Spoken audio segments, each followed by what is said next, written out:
Boom. And his name was James. Good to see all of you here on this beautiful, beautiful Tuesday morning. Welcome to the Jaybefaunt channel. I'm your host, James Fauntleroy. So good to see all of you here joining me today. Just to let you guys know the Jaybefaunt channel is available on all major podcast platforms. So go ahead, subscribe there. Also part of Revolutionary Blackout Network, so you can see me there on typically on Sundays and Thursdays. If you guys have not already, please make sure to give the stream a like because, well, why not? Because it pushes me onto the algorithm. So good to see all of you here with me today. And as well, in addition to, and furthermore, hello to everybody that's in the chat. I would like to say hello to you, but my guest is here. Nico, if you're ready, go ahead and give me a thumbs up. All right. We have with me today my prolific and prodigious brother and also host of Hotspot, Nico House, joining me. Good to see you. You look refreshed. Man, look, it's that Brazilian weather, dog. The Brazilian weather do it to you. Nah, man, I'm good. I'm good. I can't complain. I just got done moving, so I'm a bit exhausted from that. It was crazy, but new year, I actually got to take somewhat of a vacation, like 3 days or 4 days, really, but it's more than usual. But yeah, I'm ready to get back to work. I'm ready to get back to the YouTube thing, and obviously, as you know, Hotspot's been. It's been a lot of fun, been able to get a lot of information out there. Shout out to all the Hotspot crew. Nick, obviously, for those of you who don't know, Nick is on the Hotspot team as well. Been doing some killer content. So make sure you go follow us on Twitter and Instagram, TikTok, and YouTube. Mm-hmm. Yeah, and you and Nick have been killing it as far as these videos.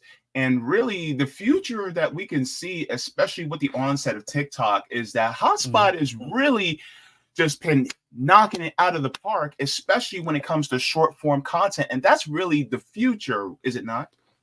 Yeah, no, 100%. It's weird because we're like in this weird period where you got two camps where you have people who only want to watch short form content. And I mean, I actually was a bit weirded out by how obsessed people are with TikTok. Cause I'm actually not, I post on TikTok, but I don't just sit there and watch TikTok all day. I've never been that type of person, ironically, even though I have an extremely short attention span, but maybe it's because I'm a fan of context. So, but I've learned that there are people who literally just sit their phone up on, while they're cooking in the kitchen or cleaning up and just listen to 30, 45-second videos of TikTok for 5 hours. I didn't know that was a thing until recently. So, but then you have the other camp, which is people who like the context, right? They like long form interviews, long form conversations, where you hear people give a deep dive into topics. And I actually think that it's kind of a revolution and an evolution compared to where we were before, because I believe at one point YouTube actually not only YouTube, but especially YouTube, they would favor their algorithm towards videos that were only 8 to 11 minutes. And people used to give me grief, man, for having 30-minute videos or hour-long conversations. They used to be like, why you cut it in 8 minutes? It'd be better. I don't want to really sit here and watch 30 minutes. I said, well, it's 30 minutes of fucking context. You're going to sit here and watch all of it, or you don't got to be here. But, and now it's the wave to do 2-hour live streams and hour live streams. I remember back in the day, people didn't want to do all that. Yeah. Yeah, even sometimes I give myself grief for doing a 3-hour stream, and I'm just like, JB, God, man, you gotta shorten those segments. But at the same time, someone said this. What is it on Twitter? I think it was on Twitter. They said that, and everybody seen the Club Shay Shay video with Cat Williams. Everybody saw that. And someone said that this is proof that you can still do long form content and it still be engaging and entertaining at the same time. Yeah. It doesn't have to 100%. Be boring.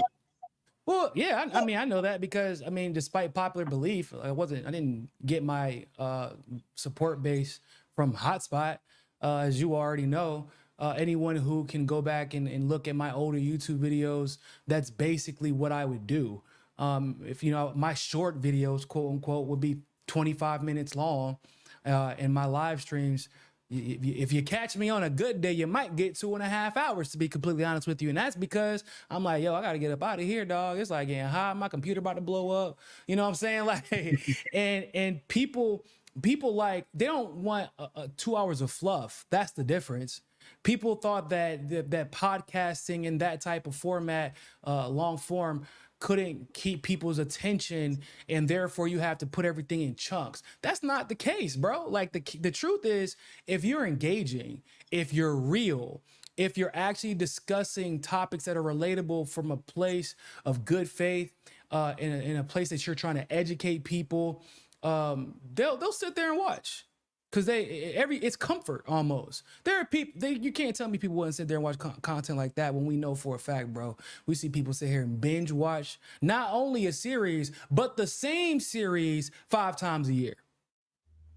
Yeah. The same series, not even a new series. So, I mean, I'm not trying to say I'm guilty of it. I'm just saying don't take me to court, because my lawyer ain't gonna beat the case. That's all I'm saying. That is basically the world. When you relate to content and it's real, people will sit and watch.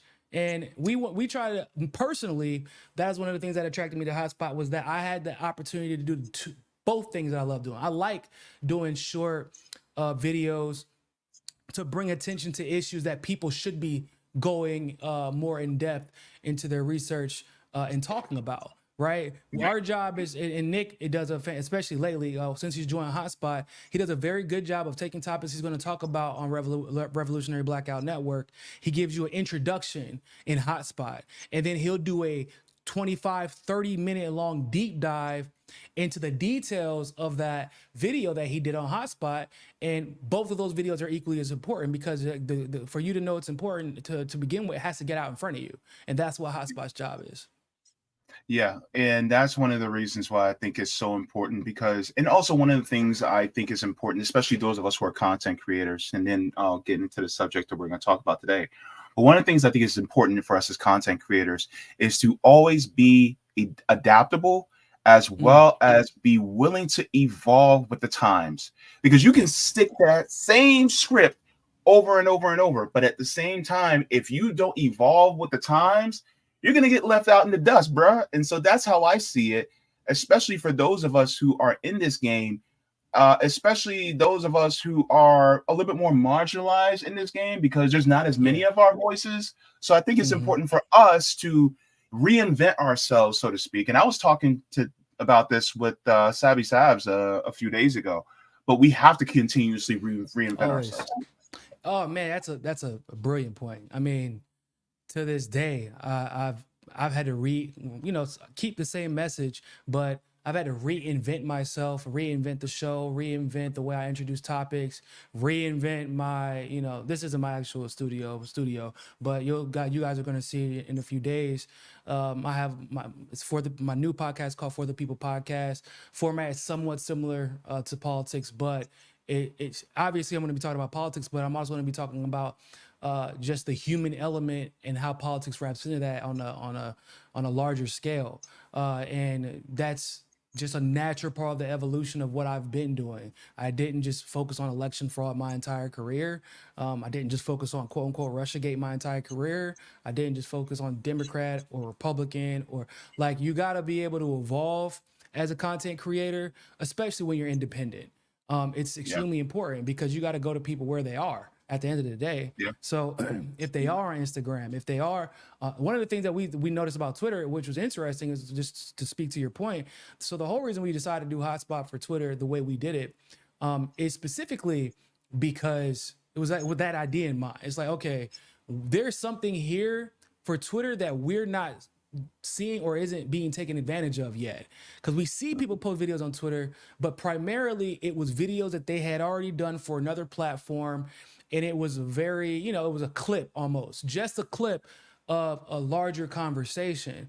And so our idea was basically, we don't want to do like the cute little fluffy videos that people do on TikTok. Like, that's cool, but that's not really my thing. I do it sometimes because it's just fun, but that's not what I wanted to do to introduce the information. I was like, what if we took those videos that like reverse it, right? They take clips of videos that have that basically are talking about very complex content but in more time. So what if we flip it and say, we're going to take all that content and condense it into a short videos. So now you're not watching a clip, you're actually watching the segment, but we're going through it so fast that it keeps your attention, but you still get the information. Yeah. So that's what our idea was. And I'm very, very pleased and thankful for all the supporters that we've gotten since starting. I mean, we really started the Twitter page. We've been pretty successful on all the platforms, but Twitter is like my baby because it's so hard to grow audiences organically on Twitter. And we started out with 0 at the beginning of last year. And by the end of this year, we had 10,700.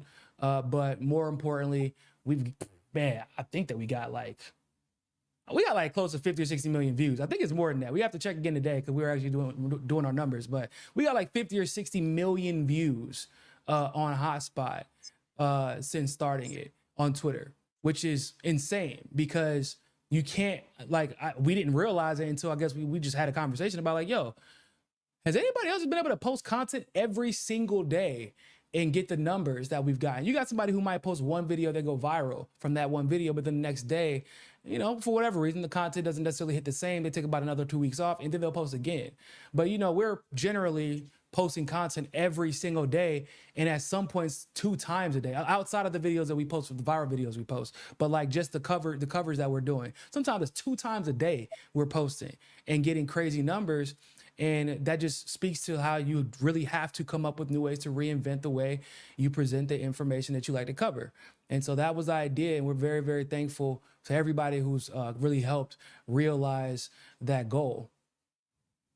Yep, absolutely. And just thanks for creating this. It is great because then also, content creators like myself can use this as a reference point to post, in our videos so that we can be like, hey, this is from Hotspot. This is Nico saying this about what have you. It may be Gaza. It may be some billionaire that's doing some nefarious things. It could be Epstein. Who knows? Or, like, here's Nick, and he's talking about this on Hotspot. So I just want to say thank you guys for putting this out there because we need also people who break this down in a short form as well so that it's easier for people to digest and put in. So just thank you very much for that, by the way. No, thank you for helping promote it, man. Appreciate you. Definitely, I gotta say, definitely. Man, your hair is on fleek, dog. Your hair is it's fire, bro. I don't know what cream you got up in there, what Jamaican oil you got. Actually, look, bro, this is just wet and gel. Oh, yeah, that's what my hair be doing too. And are you Caribbean? Like, I don't remember if you said if you're Caribbean or not. That's basically what my hair does until it decides to dread. Which wasn't intentional, but I don't know. Look, I know that my mom's side is, just, black U.S. slave. Family reunion black. As far as my father, I don't know him, so I don't know. Oh, I do know that my mom said he had a Jerry curl back in the 80s, though. Well, that's like that's like saying, oh man, he had a Michael Jackson jacket back in the 80s too. Like, I mean, he was on that Soul Glow. You know what I'm saying? Yeah. Just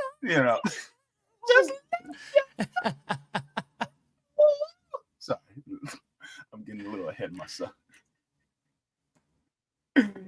Oh my goodness. But anyway, if that brother can see me now. Anyway, so let's go into what we're going to be talking about today, because it's going to be, you're joining me for a few subjects, and I want to make sure I get to these because I want to be respectful of your time.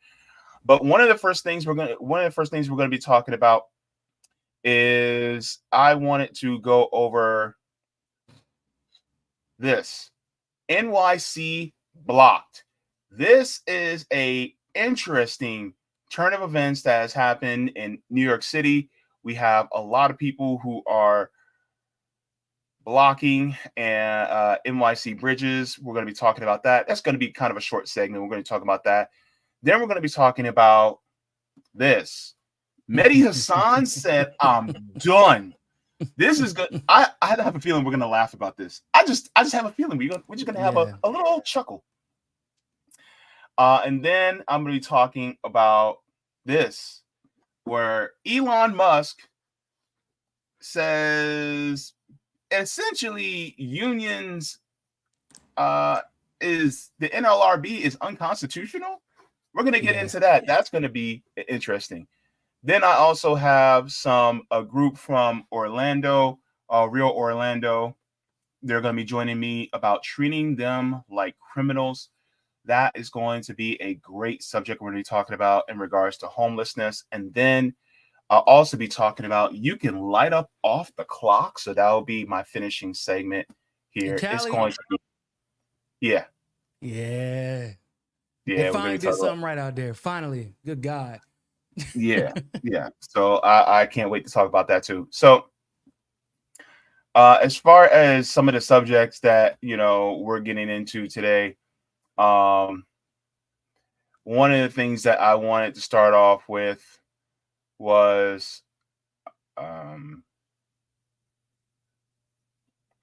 this one about the pro-Palestine marchers that are blocking essentially the bridges in New York City.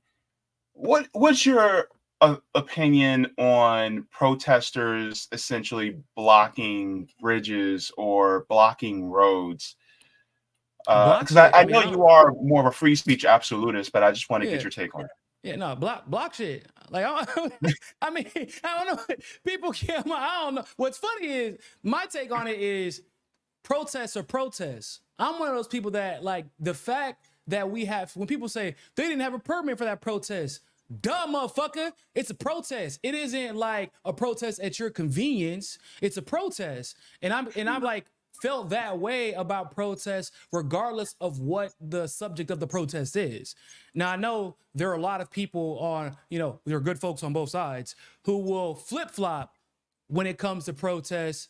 For example, let's talk about J6. For example, all of a sudden liberals love the federal government. They believe that everything that the government is doing is correct, that the elections are perfectly legitimate, that Donald Trump doesn't have the right to challenge elections if he wants to, or people don't have the right to protest the result of the election if they don't feel that the election is legitimate. Like, I'm all about that. Fuck the government. Hey, y'all wanna that I get so mad, Jay. I get so mad, JB, when people get mad and say that this is an insurrection. That is some bullshit. That is not even close to insurrection. I was disappointed. Actually, that was not an insurrection. They ain't challenged nobody. I ain't seen near not a gun. I ain't seen near not a nothing that was gonna take one guy out of power and put some people in power. That's not what that was. That was a very rowdy protest. And like Glenn Greenwald said in his debate with Destiny and the Cranston brothers, like the only people who got killed were actually Trump supporters.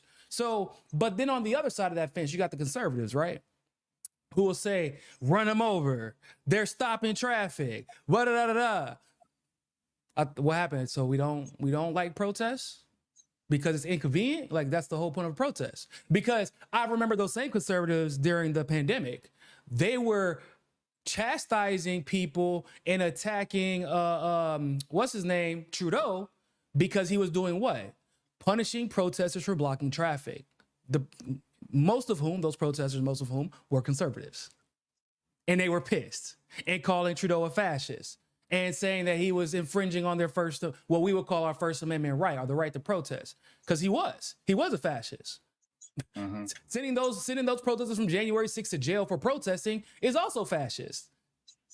Mm. And if they decide to block traffic because it's but what they're trying to show, by the way, for those of you who are curious, they're blocking traffic to show you how fucking difficult it is to live your life when there's a goddamn blockade. It's pretty simple. That shit would suck, yeah. But like, let's be real, guys. Like, unless it's a crazy emergency, which I didn't see any evidence of, like them not letting an ambulance through or a fire truck through. Which, by the way, if it was in Gaza, that ambulance wouldn't have gotten through, and if it did, it would have been bombed before it reached its destination. But like, that wasn't what they're doing. They were inconveniencing people's lives, and you have the luxury of calling ahead, like, hey, man, these goddamn roads are blocked. I'm gonna have to take the long way. It's gonna be a long night. Like. And it is what it is. Like, it sucks. You're gonna complain, but I bet you'll do a lot of research to figure out why these people are protesting. That's the point. While you're sitting in your goddamn car, not doing anything, go ahead, turn off Sirius. They don't even have Rude Jude on Sirius, so I know you ain't listening to nothing. And go ahead and pull out your iPhone and research and figure out why they're protesting. Instead of bitching about the methodology, maybe you should figure out why people are willing to go through such extreme lengths to bring attention to an issue. I mean, yeah. Let me share this with you and the rest of the audience too, because this is what happened yesterday. And were people complaining? Absolutely. Of course. So it says breaking: Holland Tunnel exit is being blocked in Manhattan by pro-Palestine protesters as a part of a larger action to disrupt New York City rush hour. Let's take a look at this. And disrupt New York City, like you didn't really need help disrupting New York City's rush hour. Not really, but not really, but you know. Unhoused now! End the siege! Unhoused now! End the siege! Unhoused now!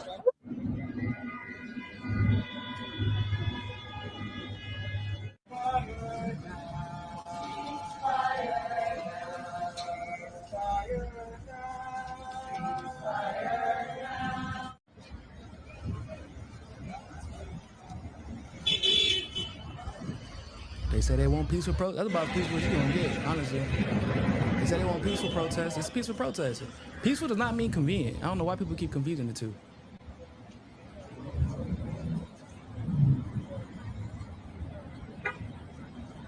People literally trying to move them out of the way.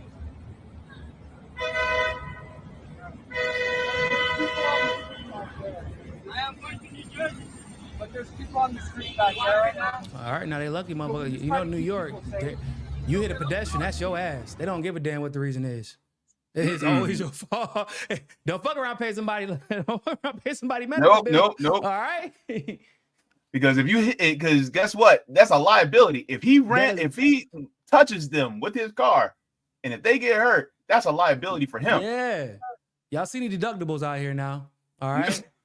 The lottery, well, you got a couple more months to the lottery supposed to hit. Don't pay them out early. All right. Car insurance is high. Have you seen Geico? High. Shit. Bruh. I'm paying car insurance for a car I'm not even driving. My mom driving it. Lord, baby Jesus. I said, I'm 35 years old.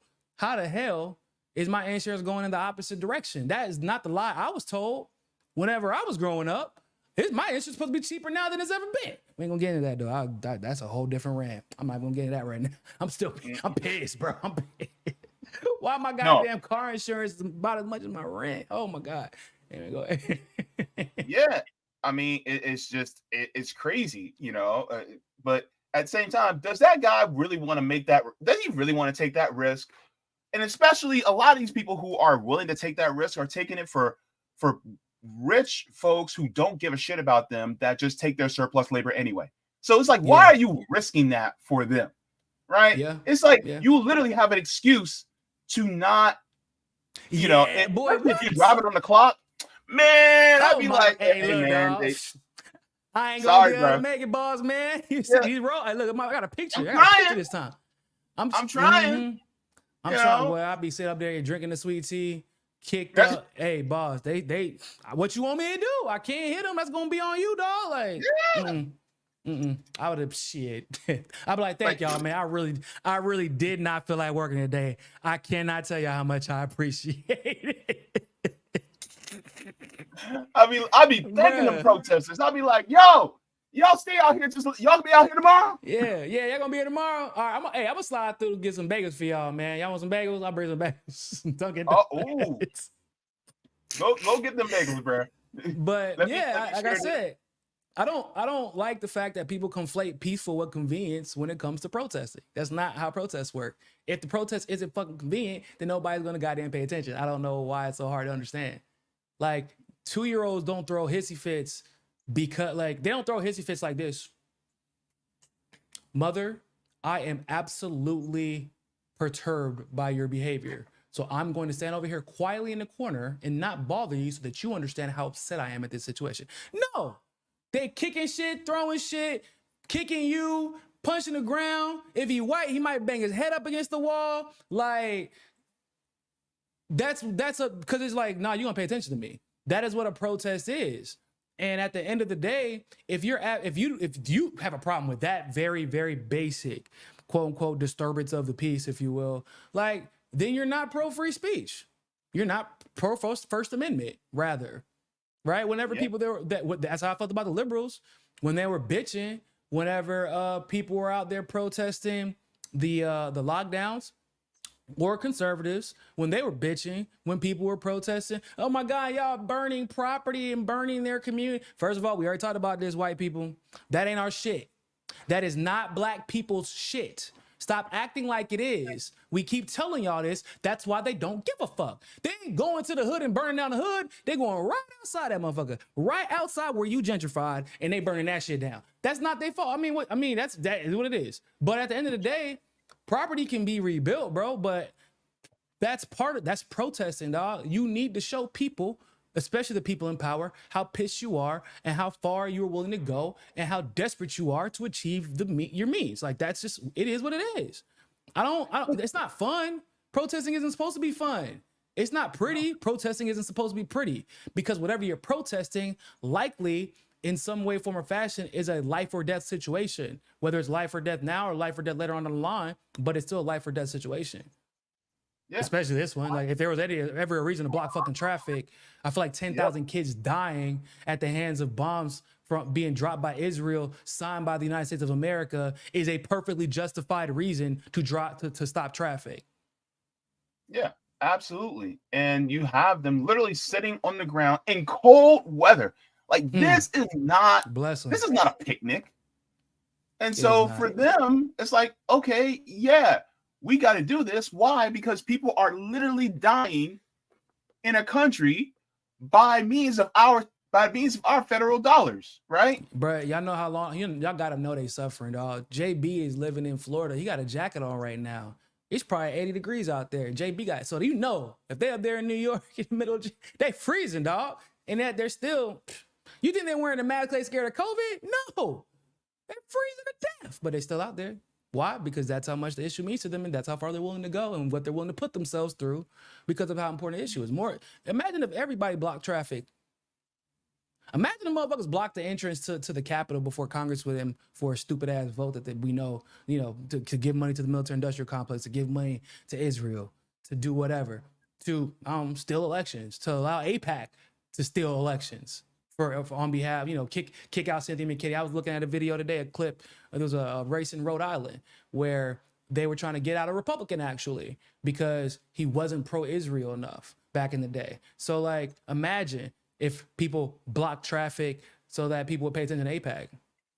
Would people agree on that? Like, all of a sudden, if they block traffic in DC? Probably, to be honest with you. Right? Like, but that's the problem, is people decide when it is and is not okay to protest based off of what side they support. Yeah. There's no consistency. Absolutely. Oh, shout out to Lauren Chin, by the way. Lauren Chin she's kind of like conservative-ish. She's like a libertarian, I would say. But like, she generally has conservative takes for the most part. However, in her defense, she came out, she was perfect on Palestine. Like, I'm a lot of Lauren. It surprised me a bit. I didn't expect you to go that hard with Palestine. But then two, when her conservative brothers and sisters came out and started complaining about blocking roads, she was like, y'all, I'm confused. Because she's Canadian and she was going hard against Trudeau when he was trying to sanction people's paychecks and taking GoFundMe's and you remember that whole situation? Like, she was going hard. Like, no, that's not cool. You can't support the government doing that because that's basically them punishing people for protesting, especially in that particular case, which is protesting putting something in their bodies. So like, she came out and said, I'm confused, conservative friends. What happened? I thought that we were okay with blocking traffic. So when is it okay to block traffic and when is it not okay to block traffic? She said that. That's a conservative saying that. So I'm not the only one seeing this level of inconsistency coming from both sides. But yeah, I'm always okay with protesting. Now, it's not just a right. It is a necessity. It's a duty to protest. And it is a duty to cause civil disobedience in those specific type of ways, especially in the U.S. When you know that your country is in some way, form, or fashion directly responsible for the deaths of those 10,000 kids, those some 20,000, 25,000 people, those that had no chance of fighting back. And no, I hate when people say they should just leave. Leave fucking where, bro? They don't got an airport. Like they have a, not only, once again, just like I said, not even a right to protest. In this particular case especially, they have a duty to do whatever they can to bring attention to that issue, because they're probably realizing the same way that a lot of people are. They were quiet for way too goddamn long on this issue. Yep. And in fact, there's going to be a major, massive protest this Saturday in Washington, D.C. again. Good. For Gaza. Is that why Elon been censoring the shit out of Palestine posts over the last few days? I know I'm not the only one who witnessed that. Am I the only one who's seeing it? Look, we're going to have to get into Elon in a minute, but I'm going to tell you right now. Ooh, see, this is why I don't like people like him, because he will feign and be like, "Oh, I'm for free speech," blah blah blah. You know what? I'm gonna save it for the segment. But people like him, look. Oh, don't get me started. You're not about Elon. Nah. See, here's the thing. Here's the thing, Skill. Look at you, about to look. About to go off. About to have a conniption. Yeah, no, I feel you, man. Elon. Yep. What pisses me off more than Elon is his supporters. That's the only thing that pisses me off more than Elon himself. Yep. It's like Cowboys and Cowboys fans. I swear to God. Oh Lord, let's get to the next one. So this is another one that I wanted to talk to you about. This is going to be a relatively short segment, but Mehdi Hasan said, "I'm done." Did he? Did he say he was done? Was that the lie they telling out there?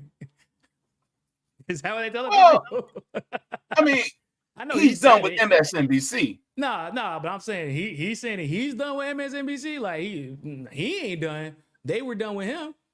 I mean, guys, y'all know I got no love for Mehdi. I got none. I do not fuck with Mehdi. Mehdi is, oh man.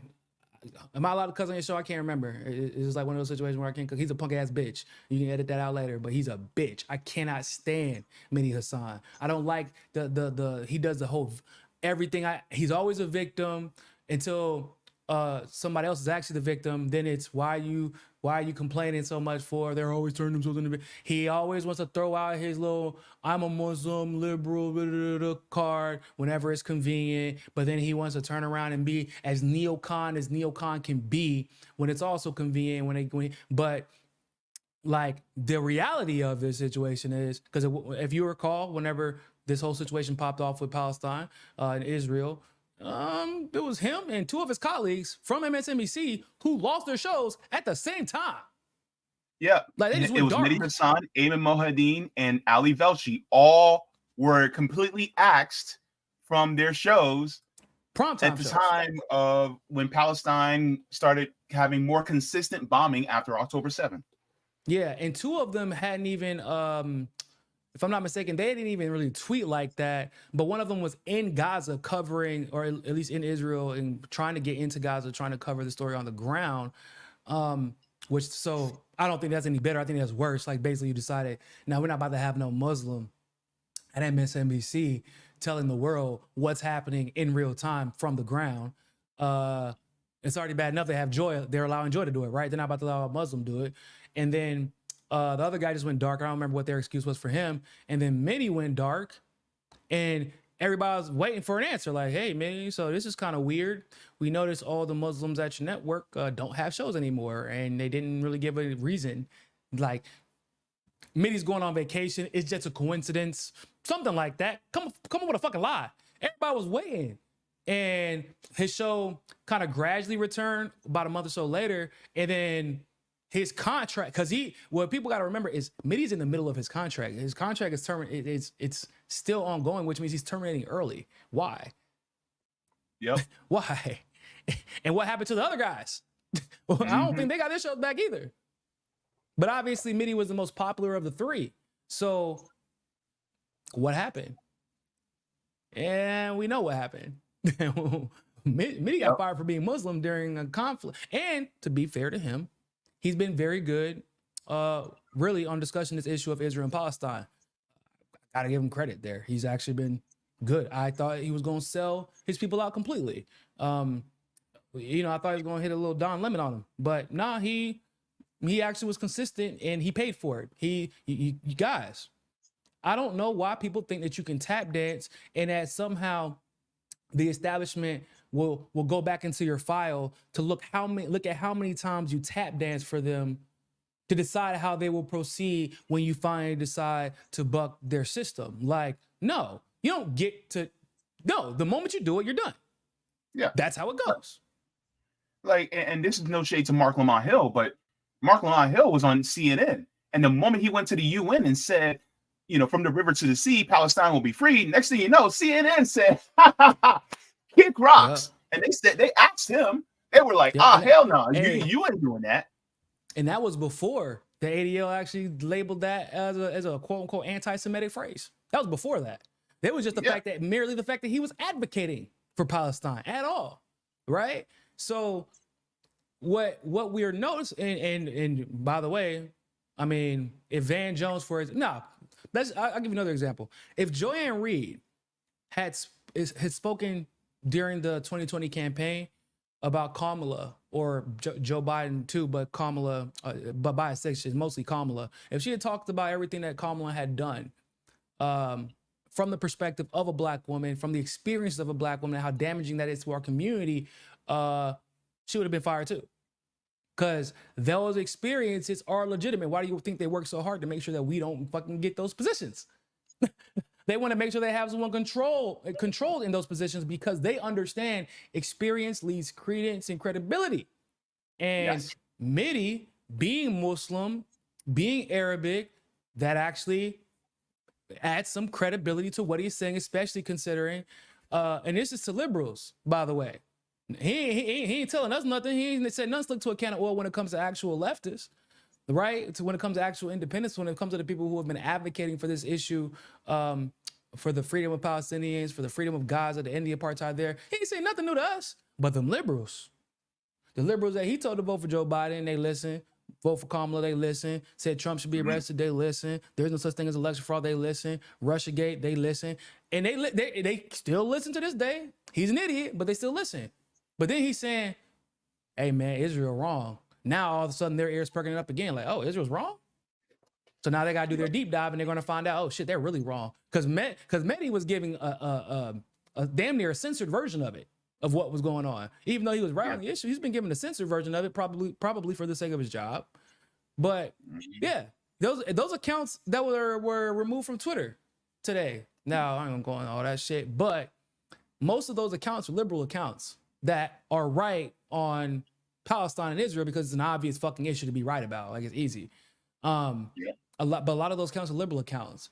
They actually are more dangerous when it comes to the potential to spread this narrative like wildfire because they have an audience that otherwise, like, once again, they're not saying anything new to us, JB. They're not saying shit that we ain't heard, but they're saying a lot of stuff that liberals ain't heard because they haven't been paying attention to this issue. Have they? Yep.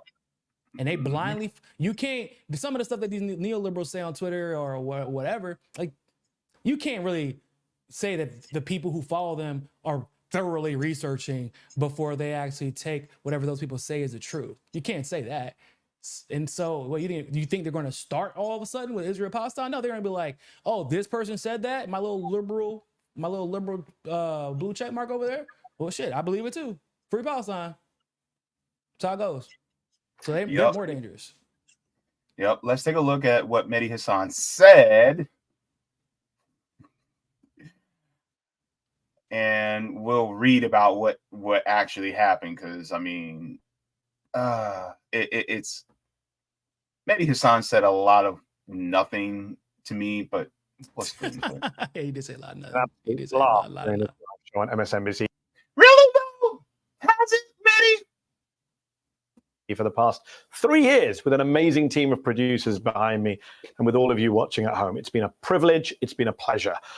But as we begin 2024 with an election coming, a war still ongoing, and too many Trump trials, honestly, to even keep track of, and with this show going away, I've decided that it's time for me to look for a new challenge.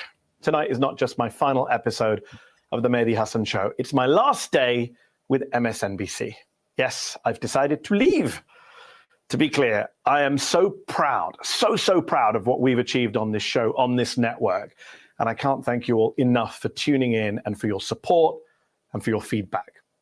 But as I say, new year, new plans. You can continue to follow me online at Mehdi Hasan on Instagram, on Threads, and of course, Twitter or X.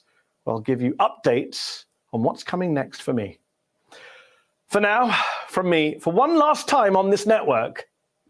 Yeah, we don't need to hear the rest. So, hey, you know what that sound like? That sound like the sound of a man who said, "Yeah, they fired me, but boy, I'm about to get paid to chill at home anyway." That's what that sounds like. That boy is cheery. He's like, man, it's fucked up what they did, but I'm still about to be collecting the check because they definitely violated that contract. Yep. That's exactly what that sounds like. Basically. He said, "New year, new me."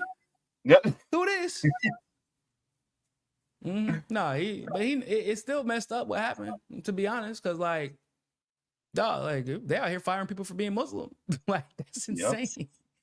I mean, I don't want to go too deep into it, but like, there are quote unquote conspiracy theories. Now you can take that phrase and, you know, connotate it however you choose to, but they call it conspiracy theories that Zionists run the majority of the mainstream media. Okay, let's just call it a conspiracy theory and assume that it's not true. But if it was true, what would that look like? The moment that, like, for example, the moment that like a war starts off where Zionists are literally massacring Muslims, Arabs specifically, and then the very few Muslims in media that are covering it and talking about it in a way that you would expect them to, they all lose their shows in the same week. At least two of them were fired quietly. One of them just made a big announcement that he was I mean, for all intents and purposes, he's probably fired. We can assume that. How does that look? Like, are they doing a good job convincing people that Zionists don't run media? That's my question. I don't know what they thought their goal would be. Like, y'all thought that Mehdi Hasan was going to move the needle of the narrative on Israel and Palestine? If anything, Mehdi knew goddamn well he had to get this right. He knew, because the narrative had already been there. We already knew what time it was. He just had to not fuck up. But you were so terrified that this person with this platform, with this particular religious and ethnic background could move the needle this much that you fired him and you fired two of his colleagues. And we're like, okay, who did that? Whose decision was that? Maybe the person who ripped up the contract wasn't a Zionist, but was his boss. Well, you know what I'm saying? Like, yeah. It ain't like you got to be Jewish to be Zionist. Joe Biden has made that very clear over and over and over again. Yep. At what point it's like us saying going to DC and be like, DC is controlled by corporations. Like, is that like a ridiculous claim? Is there literally anything else demonstrating otherwise? Like, do we have any evidence to the contrary? No, not at all. Like, absolutely, we can point to the numbers. Right? No. Hell, you can say DC's ran by AIPAC. It's the numbers should show that this is a factual statement. Like, it's like saying YouTube pays the bills for Jimmy Dore. Well, yeah, you can look at the damn numbers on YouTube, and that's where check come from. Yeah, it's not anti-YouTubic to say that. It's a factual statement. You know what I'm saying? Yeah. Like, when you have a situation where Muslims are being massacred by Zionists, where Zionists run the political side via AIPAC, and then you have Zionist corporations coming out and actually advocating people to be fired from their jobs, and then it's happening, right? And then Zionist media, publications and things of that nature are coming out and putting out lies, like the New York Times article that Max Blumenthal thoroughly debunked and no one wants to debate him on. Like, yeah. And just publishing stuff as if it's true when it's opinion and innuendo, or just outright lies. People getting fired from their job for being Muslim and Arab, the same particular group of people that are being massacred by Zionists. At what point, people, do we not take a step back and say, God damn, I almost wonder if all black people were running that particular network, would Mehdi have been fired? Probably not. If a black person had said what Mehdi had said on that particular network, would they have been fired in this particular climate? I don't know. Is Joy fired? No, she's not. But Joy isn't Muslim, is she? And Joy isn't Arabic. So we gotta, that's a conversation separately, obviously. But like, we understand there are systems of control. Yeah. Period, point blank. Yeah. Jeffrey Epstein fucking put all that work into creating all them lists and using all that jet fuel. I know AOC is just super upset about that, all that carbon in there. But like using all that jet fuel to blackmail all those people for them to not use it against anybody. And we know he worked for Zionists. That's a fact. It's not debatable. It's not disputable. That is on paper, bruh. Like, we know this. So we need to figure out how to address these systems of control for what they are and stop letting fucking words and accusations and like this inflammatory language scare people from calling people out. Because that's what I saw this wonderful video, man, before we move on. This woman was saying how the oppressive class will use the one marginalized characteristic that they might have and to try and denigrate or to basically pretend as if a legitimate marginalized class is just bullshitting and complaining and they're just looking for something. Like she was saying, for example, in the women's suffrage movement, whenever it came to the black issues, specifically regarding that, they would ignore it and say, I'm a woman, I know how it is to be marginalized, and that's how I know everything those black women are talking about is bullshit. Because I conquered this, and this. So it's like, so you didn't benefit from the system at all because of the specific benefits that come with being a white woman, for example? Because black women don't get to play the victim like white women do. Oh God, no. Ain't no black cop ran up into a home and killed a black guy or killed any man because a black woman was there. You'd be lucky if the cop shows up to the fucking house, if anything, right? So like, what we do is we have people that have one marginalized characteristic, and then they are still in positions of power, and then they use that to basically gatekeep and play, and they do so by playing the victim. And this is like, I mean, it's like probably politics 101 at this point. It was definitely Zionism 101, but it is a form of control. And we got to start being willing to address this. Zionism is no different than no different as far as being a system of control as a Democratic Party, as a corporation, as the Republican Party. You know what I'm saying? Like, it's all the same thing. It's not about Zionism is not about religion at all, which is why so many Hasidic Jews have so many problems with Israel existing in its current state anyway. Right? Yeah. So we got to start calling spades out here in perpetuity, not just with Zionism, but in general. And y'all need to remember that shit when this election comes up. All right? I swear to God, JB, if I see these people that were screaming Genocide Joe come out and vote for this motherfucker, I swear to God, I'm gonna lose it. I'm gonna lose it. I'm gonna rip out all my dreads, dog. I'm gonna rip all them out. Don't do that, bro. Nah, I ain't gonna do that, man. I love my dreads. They ain't going nowhere. Nah, we don't. We don't need that. No, we don't want that. Let nobody touch my hair. I ain't touching my hair. No. Hey, nobody touch my hair. Just to put a pin in it, let's take a look at what Sabby Sab. She said this. She said Mehdi Hasan leaves MSNBC, go through the timeline of his Gaza coverage since October 7th. 1. Muslim host absence from MSNBC. You brought that out. 2. The Mark Regev interview. 3. MSNBC. That. Yeah. 3. MSNBC cancels the Mehdi Hasan show. 4. Mehdi leaves MSNBC. We can all see what happened here. Is she wrong? Because why he leave the whole network, bro? Yeah. Why you know what I'm saying? They didn't move his show. He left the whole network mid contract, and their excuse was it's a new year. New year, new me. Oh Yeah, boy. imagine Mehdi having, which he probably would have done because it's going to be a topic of conversation for at least the next several weeks. Imagine Mehdi having to cover that war crimes trial in South Africa. You think they want that? Nah, you can pack it up, bro. We'll pay you to stay home. But like, you know, one of my friends said about Don Lemon, because, you know, he started his new show. That shit probably gonna be a fucking flop. Don Lemon think he Tucker Carlson, bro. You not with that haircut.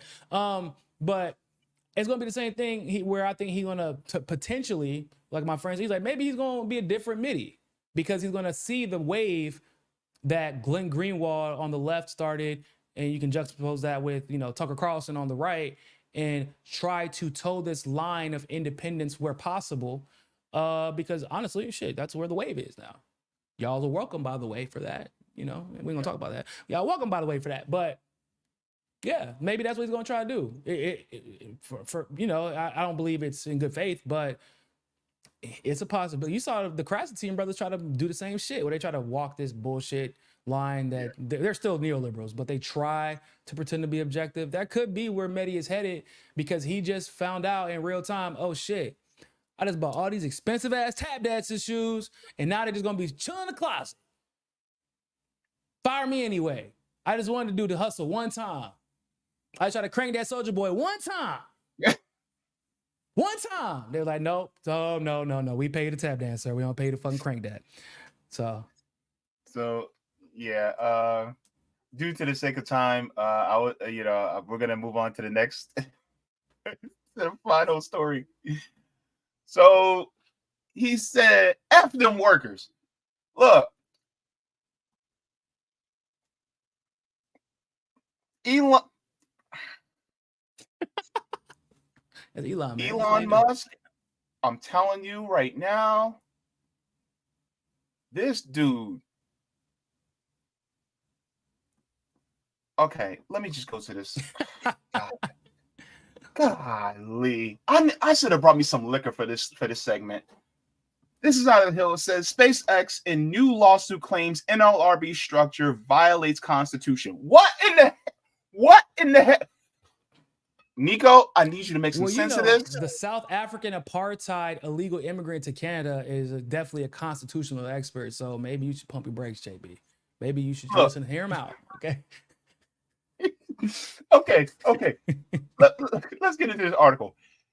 It says SpaceX sued the National Labor Relations Board on Thursday, claiming the oversight agency structure violates the Constitution. The moves come after the NLRB filed a complaint against SpaceX on Wednesday, alleging the company unlawfully fired 8 employees who drafted and circulated an open letter detailing workplace concerns. Says SpaceX suit describes the complaint as unlawful, claiming that the NLRB structure violates Article 2 of the Constitution and the 5th and 7th Amendments. The company argues that because only board members and administrative judges can be removed by the president, not all employees, the agency structure is unconstitutional. What kind of BS is this? Nico. I'm so confused. Hold up.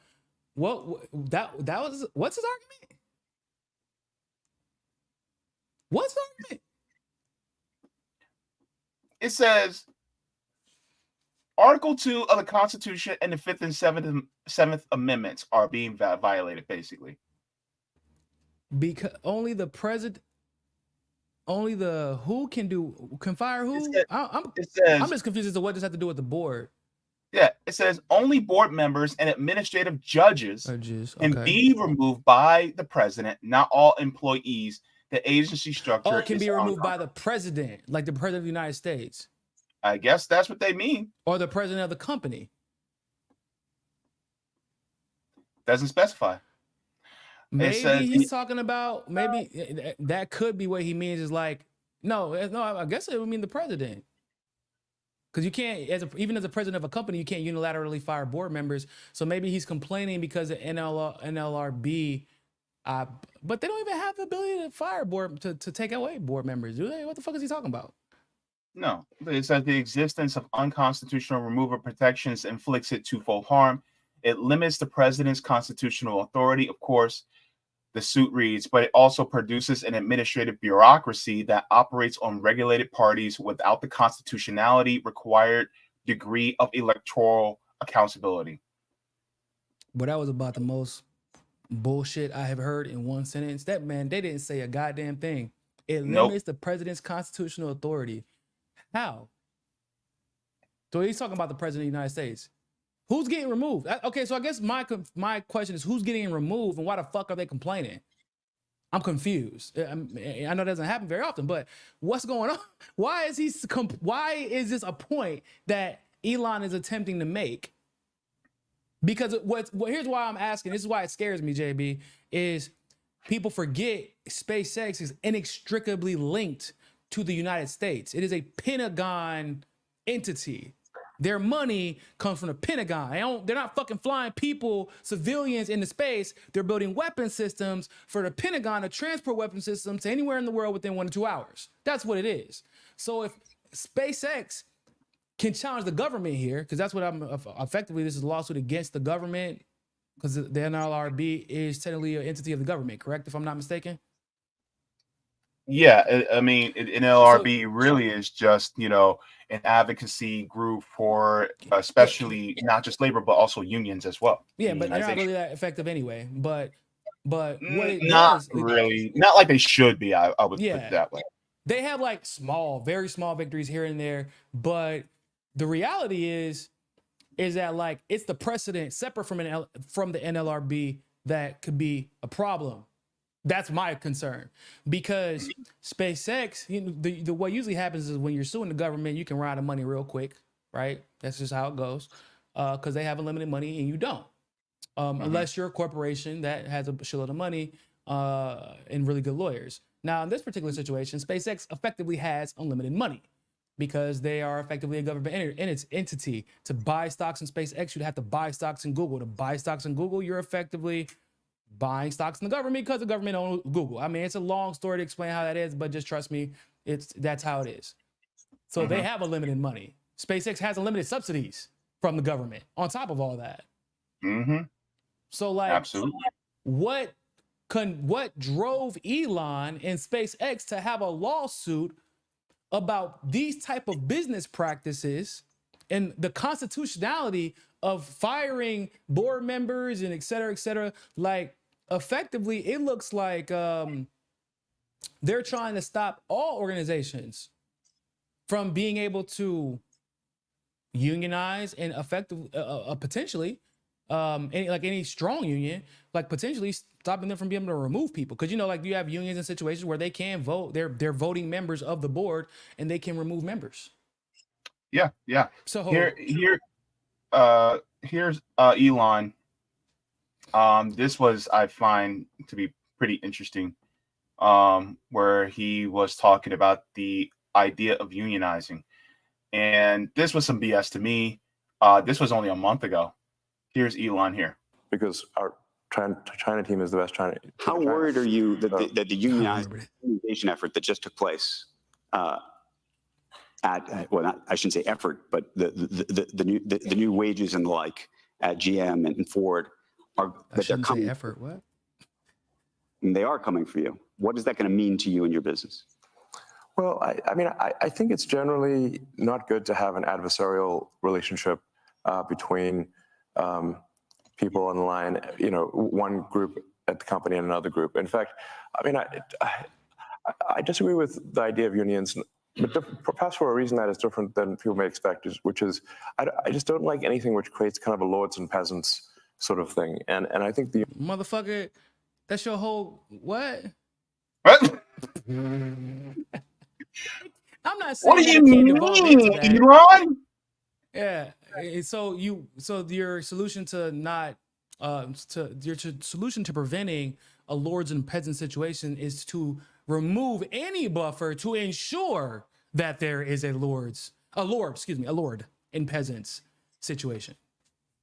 Because this was some twist in logic that I was just like, what in the world? That's free no wonder speech, why Elon, he's man. named the way they're named. Good God. That's free speech, Elon, man. What you mean? It's Grimes, it's what gotta the be hell one of do the you think dumbest about girls? rich muff, bro. That's why I hate this myth that being one, that Elon is smart, but two, that like you have to be super duper intelligent in order to be a billionaire. No, he's a fucking idiot. He Yep. is an idiot. And you know how you know he's an idiot and that he knows he's an idiot? This man spends all day on Twitter trying to tweet philosophical bullshit, hoping that you validate his existential insightfulness. Because he's a fucking little boy who didn't get enough attention from his daddy, and he goes to Twitter to seek validation, despite being a fucking billionaire. Despite being the richest man on the planet, he still needs validation and likes on Twitter a company that he fucking owns. Like, bro, it's like going to your wife and giving her the best Johnson that you could possibly give her, and she like, that's my baby. Of course, of course, that's what she supposed to say. What she gonna say? Hey, baby, tonight you ain't have it, dog, but tomorrow we gonna go get another guy. Like, Bruh. His baby mama even left him. His baby mama was like, deuces, I don't care, you a billionaire. Yeah. Like, bro, he's an idiot. He's a fucking idiot, and he's a duplicitous asshole. Like, I do not like him. I've never liked this guy. I just have never, ever. And it bothers me that I have friends that can't see through him. It really does, because it's like almost like an existential crisis for me, actually. It bothers me more than what it probably should, because I'm like, yo, if you can't see through Elon, then like we have a problem in this world, because all the evidence is right here. And generally speaking, you're an evidence-based person, which means y'all affection towards Elon is something deeper than I have the ability to explain or quantify. And it is a fucking problem, because we got like, it's that particular quality in people that just draws themselves to people like Elon is the problem with the world, right? Like, how do you not see through this shit? It's one, like, you could see through Elon just by listening to him talk. Generally speaking, you're supposed to be able to. But okay, say if you need facts and evidence. Okay, well, all of the facts and evidence are there. Yeah, but I don't know, man. I'm gonna just hold out hope. For fucking what? For what? How many times are you like, what? are you done? Yeah, because how many times has happened? We just talked about how bro, on Twitter, we just saw a bunch of accounts get banned. And obviously it isn't just recently, but like today we saw a bunch of accounts get banned for no reason. And I'm not going to get into why all of a sudden they came back, because that's a whole different conversation for Rock, Thinner, Rumble. But before that, when he went to Israel, which is like, what the fuck is Elon Musk going to Israel? Why? Because he's on the Pentagon payroll. That's what the fuck they told him to do. So take your ass to Israel, so we pay you for it. Comes back. We're going to ban River to the Sea. We're going to be throttling Palestine accounts, blah, blah, blah, blah. We're going to be censoring certain words. It's like, so basically it's free speech absolutism until it's not free speech absolutism, is what you're telling me. I don't think, exactly. And this is why I say at the end of the day, Elon's a fucking dumbass. He don't even know what absolute means. He just says it and he thinks it sounds cool because he has a South African British accent, but he doesn't actually know what the fuck it means. He just says things on Twitter and in interviews, and people think he's smart. Bro, once again, he did not invent the fucking Tesla. Ironically, and this is probably something y'all should look more into, it was a hostile takeover of something that had already been invented. Welcome to capitalism. That's generally how it goes. Yep. It was a hostile takeover. He didn't invent fucking Tesla. He got the money. It made sure that no one else, he made sure that it was way too expensive for anyone else to be able to do what he was able to do with Tesla vehicles and technology, until recently, whenever the patents started becoming more available or started becoming cheaper to buy the parts that they had patented with the help of what? U.S. government subsidies. Yep. And while we're at it, who else owns pieces of Tesla? Oh, I didn't mean to do that. I'm assuming I'm gonna see some Vanguard or BlackRock. Which one? Both. Oh, well, there you go. Ta-da! Vanguard, Blackweed, State Street. Oh, bro, they got the trifecta. Mm-hmm. They got the trifecta. So this just goes to show when he talks about, oh, I don't want to lord some peasants. My brother in Thor, you are a lord and they are definitely peasants. Yep. And you're trying to keep it that way. Look, this is why I'm done with him. Look, if you aren't done with Elon Musk, you should be. because he don't. He give reminds, bro. You know who he vouch. remind me of before? I'm gonna let you go. I know you got another guest coming on, but he reminds me of those kids that like come with they show up with like all designer stuff and like they try to come up and act super cool, like they're trying way too fucking hard, and you're like, bro, what the fuck are you doing? No, man, you don't like my drip, dog. No, I do not. Why are all the labels on your clothes matching? Stop that. It's weird. No, man, I just dress like this all the time, man. That's just who I am. Like I'm cool like you guys. Like that's who he reminds me of. Like this one of those type of guys. Like he's looking for validation everywhere he goes. And he just also happens to be the richest man on the planet. Because who easier for the government to manipulate than the guy whose daddy issues are so prominent that he needs validation from the world? It's obvious. So, yeah. Golly, this is why next time I need to have your ass on for 2 hours. Hate that guy. Nico. Sorry. Go ahead. Bro, can you tell everybody where they can find you and what you got coming up next? Yeah, man, you can find me on Hotspot on Twitter. It's at Hotspot, all one word. On Instagram, it's at Hotspot. TikTok, same thing. YouTube, same thing. Obviously, you can also find me on Twitter at Real Nico House. Nico with a K, not Nico with a C. And on YouTube, obviously, you just look up Nico House on YouTube. And I should pop up.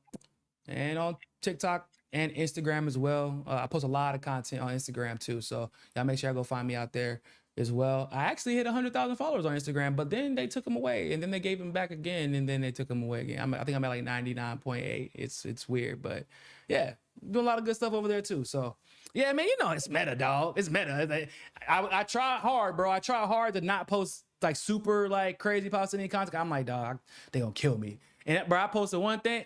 TikTok, don't even go. I mean, I post there, but don't look for any Palestine content. I said, y'all, because people ask me why I ain't post TikTok. I said, y'all know damn well if I post one, we're on a list, y'all. They have a list of us. Y'all know these random content creators that post random. They do great stuff. Their pro-Palestine content goes viral, but like it's different when they do it on TikTok because they're not journalists. They don't have credentials. They don't have the consistency. They don't have the level of credibility that comes with doing this for as long as a lot of us have, right? But like, for example, Sabby posted a video on TikTok, was fucking, like that shit was taken down immediately. I posted a video on goddamn TikTok. I was like, all right, guys, I'm gonna try it. I'm just laying on there like, no, go look at this guy. I said, okay, watch what I tell y'all. Posted that shit. Whoop, taking it out immediately. Bro, the sound, they didn't even let the sound upload before reviewing it and then deciding to take it down and then threatening to suspend me for it. Wow. Even though it was a video of me damn near reading verbatim the coverage in the mainstream article. There are different rules for different people on social media, guys. So yeah. But that's how meta get down. TikTok is not Chinese ran, and it is the one in the US specifically. That's ran by the State Department. You know that. So, but y'all can find me there anyway. I'm gonna post when I can, and look out for the For the People podcast that should be dropping. If not the end of this week, it'll be on Monday. I'm really excited about that. All right, Nico House, everybody. Thank you so very much for coming in. Always good to see you, bro. Awesome, man. You too. Peace. All right, take care. Bye-bye. All right, everybody. So thank you so very much for that. That was Nico. Make sure to give him a follow. I think my next guest dropped out for a second, but they should be back in. And as soon as they get back in, I'll put them on. But also just to thank all of you guys for coming in today. Please make sure to also like the stream. That also pushes me out into the algorithm. So thank you so very much for that. As well as if you guys have not already, then go ahead and subscribe if you guys have not. I don't mention that often, but, you know, go ahead and subscribe as well if you guys have not already. I just want to, in the meantime, say thank you to all the patrons on Patreon as well as on Coffee. If you guys have not subscribed up there to support the channel, you guys can also do that as well. I just want to say my big appreciation to every single one of you for, you know, being subscribed as well. So thank you so very much to everyone. And before I get into that, Hammer, are you ready? I don't see your camera on. Just let me know if you are ready to go, because I have you set up. I'm ready to go for you with you. Tech issues. Okay. All right. So just let me know when you're ready. And then yeah, we'll get into that. But in the meantime, for anybody who is not aware, my channel is demonetized. So if you guys would like to, you guys can support me on Patreon or on PayPal. So thank you so very much for that as well. And I just would like to share with you guys my tiers on Patreon if you guys are so interested in supporting the channel. So let's get into that. Let's share. Why is this refreshing? I have no idea, but we shall move on. So if you guys are interested, we have JB members, Solidarity, Comrade, Jaybefaunters, Super Jaybefaunters, Super Duper Jaybefaunters, and Mega Jaybefaunters. So thank you so very much for that. And just as a big thank you to all new patrons, present and super, future. Thank you so very much for that. In the meantime, as I'm waiting for my guests to get their technical issues out of the way, we're going to go to the chat just a little bit and say our hellos to everybody, as well as any of your thoughts from the topics that we covered so far with Nico. So let me go. Can I go all the way to the beginning? Yes, I can do it. That's it. So we have Miguel coming in. Good to see you. Miguel says, peace. We have Jacqueline coming in saying, hey, everybody, JB and Miguel. Good to see you, Jacqueline. All right. We have CBC Voter coming in saying, happy Tuesday at JB. So good to see you. All right. Nice to have you. Sheila coming in saying, hey, Jacqueline. Hey, Miguel and JB. Good to see you. Uncle Warren's in the chat, giving a live long and prosper. Good to see you as well in the chat. We have Wadi coming in saying, hey, everybody, so good to see you up in here. Y'all gonna make me lose my mind. Up in here, up in here. The Quantum Alchemist says, I seem to skip you. Good to see you, Quantum Alchemist. Nice to have you in the chat as well. Venta Cafe coming in. I haven't seen you in a while, but good to see you as well. All right. We have Heartlands Media, says Nico and Jaybefaunt speaking truth to power. Thank you so very much. Also, make sure to give Heartlands Media a follow on Rumble and Rockfin.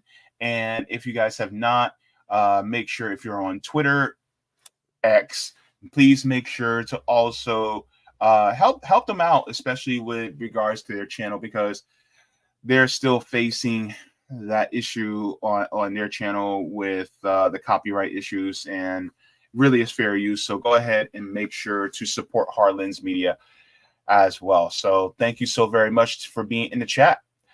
All right. Who else do we have in the chat? I didn't get to say. I know there's a few other people. The Maverick coming in saying, yes, this hairstyle is great, but not as great as the Mavericks. It's all natural, shiny hair. Good to see you, Maverick. All right.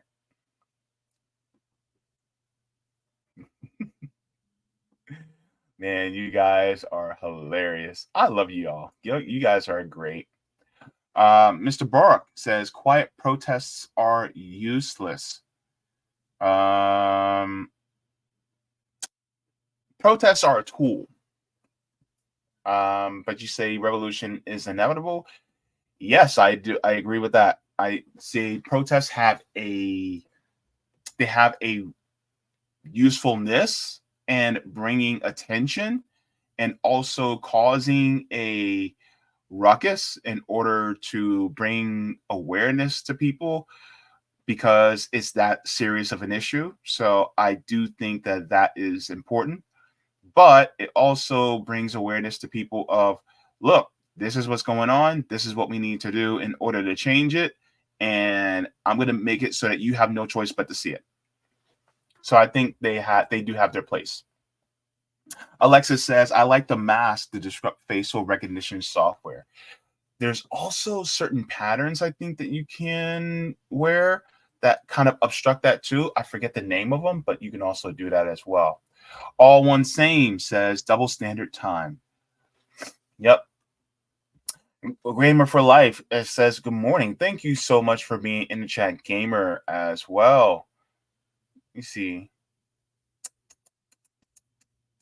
Dun, dun, dun, dun, dun. All right, Norman Keena's in the chat. Good to see you.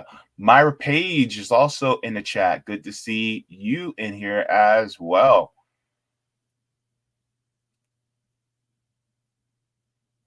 You see. Man, I'm telling you. All right. So in the meantime, we're going to go over this next story until the guest comes in. Unfortunately, I guess they're still having technical issues. Let me just check. Okay. So hopefully they'll be in a second, but we shall press on. So the next segment we're going to cover is you can light up off the clock.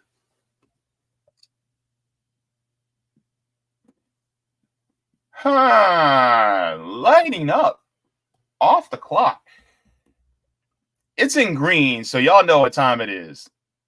Y'all know what time it is. So let me share this with you guys as well.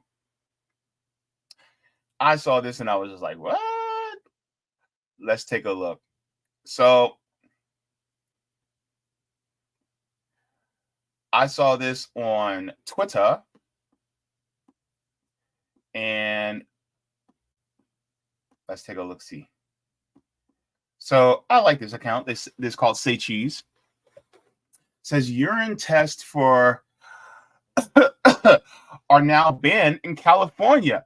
Employers in the state won't be able to inquire about your off-the-clock cannabis use. Oh, is this for real? For real? For real? So we'll get into that in a second. All right, so we have Hammer coming in, joining me. Good to see you. Hey, how's it going? Yeah, we'll pick back up on that segment in a second. I just want to be respectful of your time. I know you were having a little bit of technical difficulties, but glad to see that you got through it. Welcome to the Jaybefaunt channel. Hammer is a part of Real Orlando Group. Good to see you. Thank you. Thank you. Yes. Apologize about the problems. Of course, right before I hop on, computer decides to not work. But yes, my name is Hammer. With Hammer. Real Orlando. So I rushed typing it back in there to get back in here for you. But yeah, thanks for having us on for sure. Yeah, definitely. So one of the reasons why I wanted to have you on was because of this segment here that I would like to talk about is treating them like criminals. And one of the things I think that is important is that you we're talking about a new city ordinance that's happening here in the city of Orlando that really essentially criminalizes homelessness even further. Can you tell us about that? Yeah, so this is another in a kind of a long history of criminalizing the houseless people in Orlando. This ordinance in particular expands the city's definition of disorderly conduct on the streets to mean, you know, before it was basically like aggressive, confrontational behavior, things like that. Now it is simply blocking the sidewalks, either with your body, with an object, with tents, sleeping bags, anything like that. Can be considered disorderly conduct and can get you 60 days in jail or a $500 fine. You know, the city council claims that it is for the bars after at night, basically at the let out. You know, everyone's in the way and people don't feel safe getting around. But you know, throughout the council meeting, they kept saying it should be used this way. The OPD says, oh yeah, it should be applied this way. But we know that this will have an effect on the houseless population in Orlando for sure. They're already constantly being moved around. Every time there's a game, they get pushed out of the way. And as well as it likely be used against any protesters or any unpermitted protests, anything like that. Yeah, so I'm going into your Instagram page, which is a privilege to, be in community with you guys. The intro says Revolutionary Education Action League and the community in support of our People's Free Kitchen program is deeply concerned against the proposed ordinance number 202355 in Orlando. Says this ordinance ostensibly aimed at addressing safety concerns related to obstructing sidewalks raises significant apprehensions among citizens, particularly regarding its potential impact on homeless individuals. We firmly believe that the proposed ordinance has the potential to disproportionately target and harm the homeless population, contributing to increased police violence and incarceration rates. So, as far as this is concerned, I'm not sure if you saw, but here in Orlando, a couple months back, we part of the RBN Orlando chapter, we were also doing some giveaways to the Unhoused here, giving away some care packages, some toiletry care packages that we were doing. And one of the number one things that they were asking for was food and things like that. But one of the things that we stopped by was, I'm pretty sure you're aware of Terry Avenue and the homeless camps that's over there on Terry Avenue. And this essentially can say, well, you guys are on a sidewalk and you guys are blocking the area. So then they could just get rid of essentially this homeless, camp that's on Terry Avenue. And so where do they have to go? They have nowhere to go. Exactly. Yeah. This is something we see regularly already with the existing no camping on public property ordinances that exist, right? We've already seen aggression about this. This kind of just further gives more leeway to the police to just kind of arrest people that are in the way, and to further clear them out. I'm definitely familiar with Terry Street around the coalition.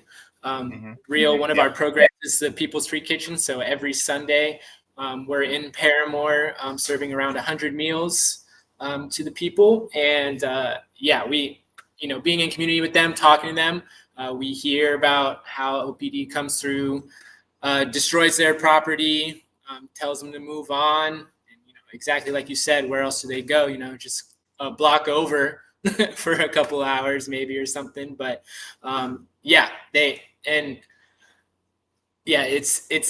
it's definitely just giving more leeway for violence from the Orlando Police Department. And in the, we organized around attending the city council meeting and expressing our opposition to this and the community's opposition. We had some of our unhoused community members willing to come out and get in on the city council meeting with us and share their experience. And, even among the council members, there was disagreement or confusion about what the implication or the purpose of this ordinance is, right? Some were saying, talking about houseless. Some were talking about being scared of individuals on the streets. That was what a lot of them couched their vote in, is like a fear of transience, essentially. But it's clear that even in the meeting, they acknowledged like the wording is too vague. But Mayor Buddy Dyer decided that he wanted to go ahead with it check back on it in 6 months and see how the ordinance was being applied. And that was how they went through, and it passed 6-1, I believe, through the city council. Only one council member voted against it after hearing some of the stories and the people's concerns. Yeah, unfortunately, a lot of these city council members are in the pocket of, you know, landlords and developers and people like that. And when it comes to, like, a lot of times people will try to be more, the Democratic Party is more favorable towards people who are disenfranchised, whereas Republicans are like this. And it's like, wait, Buddy Dyer is a Democrat, right? Yeah. You know, we literally live in what I like to call a double Democratic, a double blue stronghold. Like Orange County, which Orlando is in, Orange County mayor is a Democrat, Jerry Demings, who is also the husband of Val Demings, and he's also a cop. Yep. And then you also have Mayor Buddy Dyer, who's also a Democrat. So right in Central Florida, you have two Democrats, right, that are literally running Central Florida. And so when people go, oh, but they're Democrats, Democrats don't care. I shouldn't say all, I should say most who are in higher positions. They do not care about the disenfranchised. They will use the disenfranchised in order to kind of use it as a cudgel for you to vote for Democrats. But in reality, both parties feel the same way about homeless people. And the crazy part about this is, here's my thing. Buddy Dyer, if you ever watch my channel, ever, which I highly doubt you ever will, if you really want to end homelessness, you could do like what they're doing in Finland. Give people homes. Just do that. I know it sounds crazy, but it works. Finland's doing it. Anywho, let me get to this here, because you guys actually share some meetings that will be happening in soon. This is a little bit small. Actually, let me go to the other one because it's a little bit bigger. You guys are going to be doing some meetings. You guys have done some already. So prep meetings. So January 11th, the next one is at 6 p.m. at Credo North Quarter. That's on North Orange Avenue. Yep. So Thursday and Saturdays is when we're trying to get these done. I believe there's going to be another one the Saturday after that. Now that they kind of bumped it up and it's been passed already, so we're going to be writing some letters in opposition, trying to call on more representatives locally to speak out against it, try and appeal it. Ideally, we had a few local lawyers kind of join in on us with the fight against that, so that was good to see. But so yeah, at this point we are fighting it, trying to get it appealed and removed. Let them know that it's not acceptable because, you know, like you said, Buddy Dyer is supposedly a Democrat. The city's supposedly progressive. They like to talk about the millions they got federally to aid the homeless, and you know I've heard about millions going to the Christian Service Center to expand their services. But yeah, never attacking the root cause of the issue, which is just people need homes, essentially. I find this fascinating. Buddy Dyer, at the beginning of his tenure, right, at his inauguration, he said, you know, I want you to judge my office and my success in my term by Paramore, by the success of the Paramore community and what we can turn that into. And, you know, it's been 20 years. Paramore is not looking great. And our houseless population there has only gone up significantly. A lot of people are houseless for the first time. It's pretty bad. And then hearing the way that they would talk about the people living in Paramore, the unhoused neighbors, it was disparaging. It was disrespectful. But, you know, we see how it is. This isn't anything new for Orlando. Like I was saying at the top, like Orlando has a long history of like anti-homeless laws and ordinances, ones that have been overturned by federal courts multiple times throughout Florida. You know, these types of laws have been overturned, but these cities, Miami, Orlando, Altamont Springs, in the end of December as well, just put up another ordinance to try and ban people from sleeping outside. They keep pushing it, trying to just erase these people, essentially further criminalizing them, further making it harder for them to access housing. Even on the city website, you know, like regarding panhandling, it says, you know, Anti-panhandling laws were ruled unconstitutional in 2018. However, OPD still makes between 600 and 800 arrests based on panhandling every year. If someone's panhandling, you call 911. Like they have no shame about it. They absolutely, the Democrats and their identity is very important to them, and playing into that. And the city beautiful is an important identity for Orlando. So they just want to get everything off the streets, maintain that image really of a progressive, beautiful city, and just sideline the people that need help the most. Yeah, because I mean, in order to maintain that beauty, you have to get rid of the eyesores, and the eyesores are people who are sleeping on the streets, who are unsettling, and it's just like, wait a minute. If I really want, look, if I have 5 kids, and I have 2 kids that are all cleaned up and looking nice, but then I have 3 kids that are all muddied up and dirty. And if I really want people to see my whole entire family in the best light, why not just clean them up and put new clothes on them? Why are you going to take those kids and kick them out of the picture and say, oh, these are just my 2 kids? And when the 3 are still dirty and muddied up.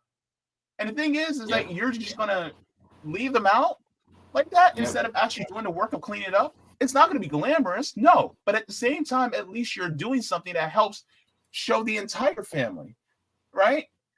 But it doesn't make any sense to me. It's wild, man. Yeah, they all of the investment in the Paramore community, which I'd like to give some background. Paramore is a historically Black community in Orlando. Yeah, I used to live there. Yeah, Paramore's a great community, but it is consistently sidelined by Orlando. The only investments there are the stadiums, these multi-million-dollar stadiums, a $50 million police headquarters, all of these things, right? But no investment in the people that are struggling there.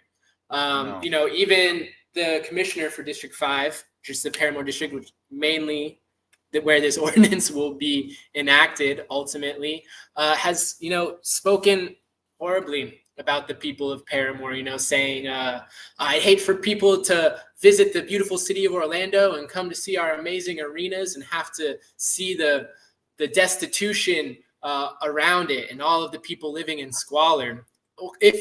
Help them. Just help them.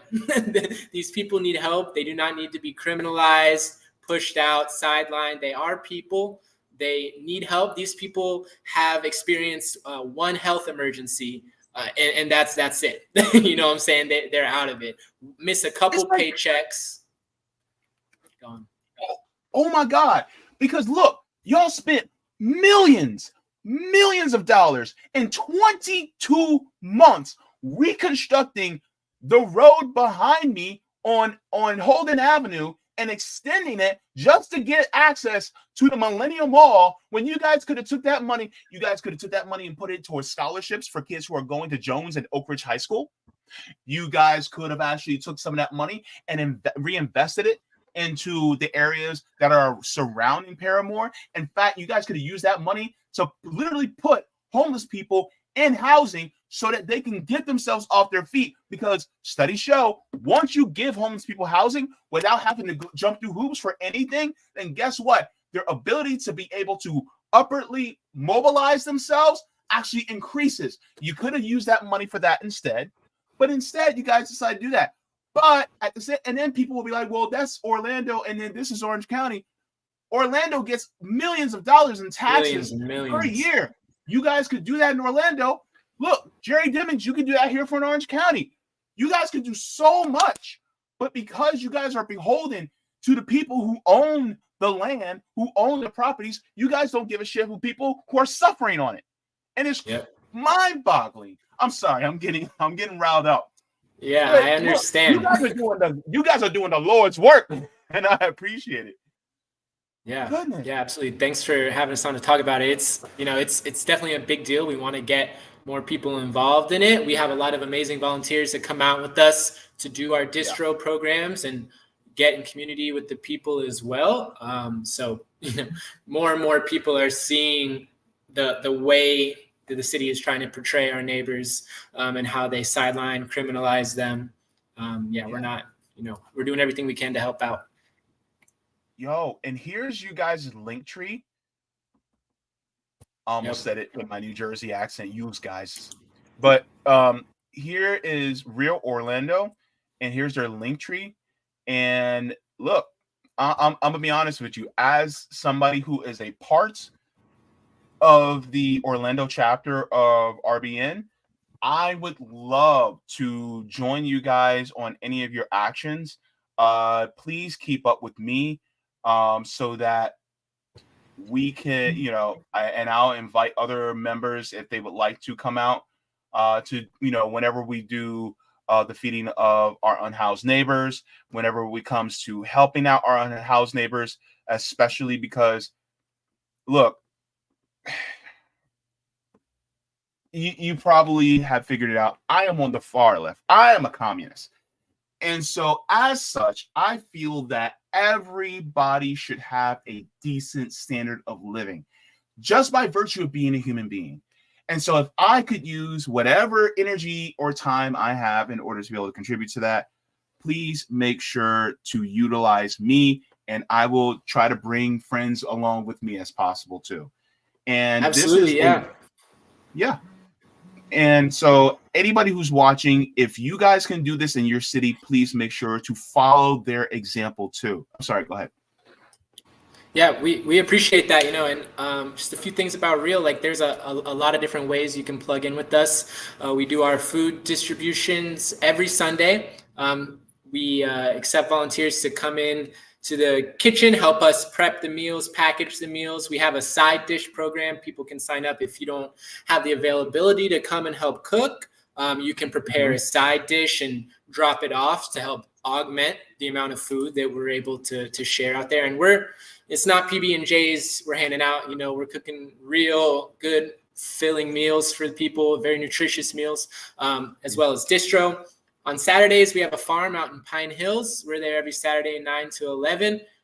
This farm, the People's Freedom Farm, exactly, is meant to feed into the free kitchen so that this produce can further help feed the community, can get out to the people of Pine Hills as well. I used to live out there, man. I used to live off of Silver Star. Yep. We're over off of Powers Road, where you can. Oh yeah, I used to go to Robbinswood Middle back in the day. Word. Nice. Yeah. I'd love to have y'all. It's a beautiful, beautiful space on a lake and everything. But yeah, we do edu forums. We produce zines. We're definitely active in Paramore. We've got some events coming up there. We've in the past done some larger services, haircuts, bike repair, clothing distribution in Paramore, and we're getting ready to bring that back. So many different ways to plug in with us and help expand what we're able to do and really locking on this community. We are, a Marxist-Leninist organization. REAL stands for the Revolutionary Education and Action League. So there is all this action that we're doing, all of these programs we're running, but education is a crucial part of everything we do. We begin with, political education at most meetings that we end up having to tie into context of what we're doing and what we're trying to get done. Oh man, you got me going now, bruh. Because this is like, I read these books on my channel, Assata Shakur's autobiography, and then Blood in My Eye by George Jackson. So look, you are home here. You or anybody part of Real Orlando is invited to my channel any single time when you guys want to come on to talk about things, and I want you guys to stay in touch with me. I would like to have you guys on a regular basis, because a lot of times, like, we can talk about what's going on nationally. We can talk about even what's going on statewide, but I think it's also important to talk about what's going on a local level, because you know how they say all politics is local, right? I think that's really important. And so, dude, you have no idea how excited I am to actually have you guys on here right now. Like, I was excited earlier, but I was just like, man, I can't wait. And now you guys are talking about this and doing this on the ground. And then there's some other groups that I'm trying to get into with Florida Palestine Network. I was at one of their protests back in late October. I'm trying to go to their other protests, but because I have kidney dialysis, some days they're doing it on my dialysis days, I can't make it. But So yeah, we're tied in closely with FBN for sure. We organize a lot with them and help assist on the movements they've got going on. So you absolutely find us there as well. And there's so many different ways to contribute, you know what I'm saying? So absolutely, I hope to see you around for sure. Yeah, definitely. And I'm loving you guys' page. I see something from Kwame Ture there. Kwame Ture is, of course, my birthday twin. So got to shout out the birthday twin. So I appreciate it. But yeah, so keep in touch. And if you guys have not already, I also put in the Cash App link to Real Orlando. So if you guys would like to, you know, kick a couple dollars over their way so that they can continuously help the unhoused people in their area, please make sure to do that. Look, Hamer, it was a privilege and an honor to have you. Thank you so very much for coming on. Absolutely, yeah. Thanks for inviting us. Look forward to talking more, most definitely. Yeah, and also just let you know, I put my number in the private chat so you guys can get in touch with me so that, you know, let me know when you guys have another action, and if I can go, then I'll try to make sure I make it as well. Most definitely will. Thank you. Thank you so very much. Any parting thoughts that you have for the audience before you go? No, you know what I'm saying? Absolutely. I would say stay engaged, join an organization, connect with your community, and you know, continue fighting for the working class people. You know, together we can get it done. All right. Thank you so very much. I'll text you guys back on Instagram, and we'll talk to you later. Heard. Peace. All right. Bye-bye. All right. That was amazing. And so thank you so much for everybody for bearing with me for that. So thank you so very much. And so look, if you guys can follow them on Instagram, I will put their Instagram in the chat again. Real Orlando. And so we will get into the next subject. Let me go into the chat as well. I'm going to go into the Rockfin chat first, and then we will continue into the main chat here. But isn't it wonderful when people, you know, especially when you're local and you guys can come together? I love it. So let's go into the Rockfin chat. All right. Good to see Roger in the chat. He says, democracy with no direct democracy in government and over the economy is a democracy doomed to fail. We need more worker co-ops so we can control the economy in more states to become citizen ballot initiative amendment states to control government. I agree. He says, in states with no income tax, localities can't depend on state money to finance their local government, are forced to come up with money on their own, and will usually turn to punitive measures in order to find it. And I think this is also a great argument, Roger, for, you know, public banks on a municipal level, having a county or city public bank in order to be able to raise funds for, especially for when it comes to infrastructure projects, in order to make it better so that we can improve the lives of workers, have, you know, better pay for workers, as well as making it so that we can beautify and fortify our cities, especially when it comes to infrastructure, without actually having to depend on some of these big business leaders or these private equity firms and things like that, make them obsolete. You know, and while doing that, go through the citizen ballot initiative route to make private equity illegal, especially in essential areas like healthcare, housing, education, and the like. So yes, thank you so very much for that. Going into the chat, Roger, you came in and said, JB, these are the things I like to see. What's happening on the ground locally, establishing bonds in your community. Now bring them together with Nelson Betancourt to show how Orlando public banks can help. Yes, and we can talk about that in person when I meet them, because you best believe I will try to get out there to meet them. Universe willing. So thank you so very much for that. Dwayne says, as an anarcho-syndicalist, I agree with Roger.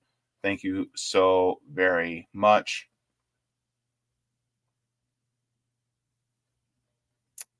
All right.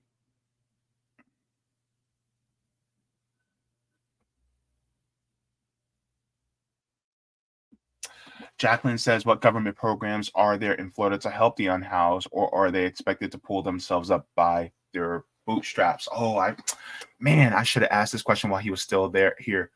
But that's a good question. There are some. There's like the Coalition for the Homeless. There's Christian Service Center. But these things are a lot of times are nonprofit organizations. When it comes to, the actual city and then the county actually doing things more for the homeless, they do not do things. They're just like a lot of other cities in the United States, right? It's more pull yourselves up by your bootstraps. And if you're out there on the street, then Orlando Police Department or Orange County Sheriff's Office will come in and they'll arrest you or they'll move you out of the way. It's never truly someone who actually fights for to get people who are unhoused housed. And so unfortunately, that's the way it works here in Orlando. Yeah, it just sucks. Jacqueline says, if they actually did care about the disenfranchised, they probably wouldn't get to the higher positions. And that's another point. I don't think Buddy Dyer would get to the point where he's at if he actually truly did stuff that were for the homeless and things like that. And then on top of it, you also have to worry that you have a fascistic governor like Ron DeSantis running the state. And so it's already enough that he already looks at counties like Orange County and cities like Orlando with a magnifying glass, trying to find anything wrong. He literally suspended Monique Worrell, who was one of our district attorneys, for being a progressive who was more lax on people who are disenfranchised when it comes to the crimes of opportunity and or lack of opportunity, I should say, and crimes of desperation. And so because she's going after more, in my view, legitimate crime that's going on versus, people who are disenfranchised, people like Ron DeSantis don't like that. And so he had her suspended, basically. He had her dropped. Dwayne says, not a damn dime's worth of evidence. Of difference between both parties. Agreed. GOP and Dems both represent Wall Street speculators who want homelessness. They want us all to be homeless. In reality, the homelessness is just a means to force you to see them and go, oh man, I better work like a slave for these people because I don't want to end up like them. That's basically how it works. Homeless people are just an example used by the owner class to keep you working for slave wages so that you don't actually force them to come to the table when it comes to how you're treated as a worker. This is why people like Elon Musk does not like the NLRB, because then that means that you actually have a government institution, a bureaucracy that's more on the side of the workers. They don't like that. It's the same thing goes with why they use homelessness as an example to keep you in line. If there are no homeless people, and if you have no fear of ever becoming homeless, then guess what? You start smelling yourself now. You start feeling a little bit more stronger. So therefore, you can go to your boss and say, if you don't pay me what I am worth, what I'm truly worth, then y'all can kick rocks. And then it gives people more an incentive to forego slave wages in order to actually be competitive. See, here's the thing a lot of people don't want to talk about, right? Is that capitalism does not allow for competition, true competition, because if you actually were competitive, then that means that the owners of the means of production would actually have to give more away in order to retain actual talent. But they don't care about that because capitalism goes into the direction of monopolization. You see, it's funny to me is capitalists be like, oh, this isn't real capitalism, it's crony capitalism, when in reality, it is real capitalism. It's just inevitably go towards monopolization because that's how it operates. Look, it's like a cancer. Cancers grow. You can't just keep a cancer at bay. You have to get rid of it. Because if you keep it there, it's going to grow. It's going to inevitably consume the host. You can't just maintain. Who maintains cancer? You have to fight it. You have to destroy it before it destroys you. That's the same thing with capitalism, baby. I don't care what nobody says. That's actually how it operates.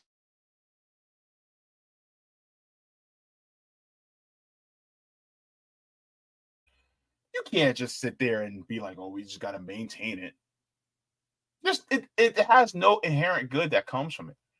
Yeah, maybe when it came to getting rid of feudalism and some people had upward mobility, but now we're at a point now where we need upward mobility for everybody, and you can't do that just through having it just limited to just a small number of people. So if you guys have not, go ahead and like the stream, give the stream a like. I'm going to move on to our final subject. And so kind of had a bit of a false start because I wanted to make sure I get to Hamer, which he was an awesome guest. I can't wait to have him back on. But you can light up off the clock. Take out the papers in the trash, or you will get no spending cash. Oh boy. So look, some of us, we partake in the sauce from time to time. Some of you don't. Some of you do. But a lot of times when we're looking for a job, sometimes we have to lay off the sauce for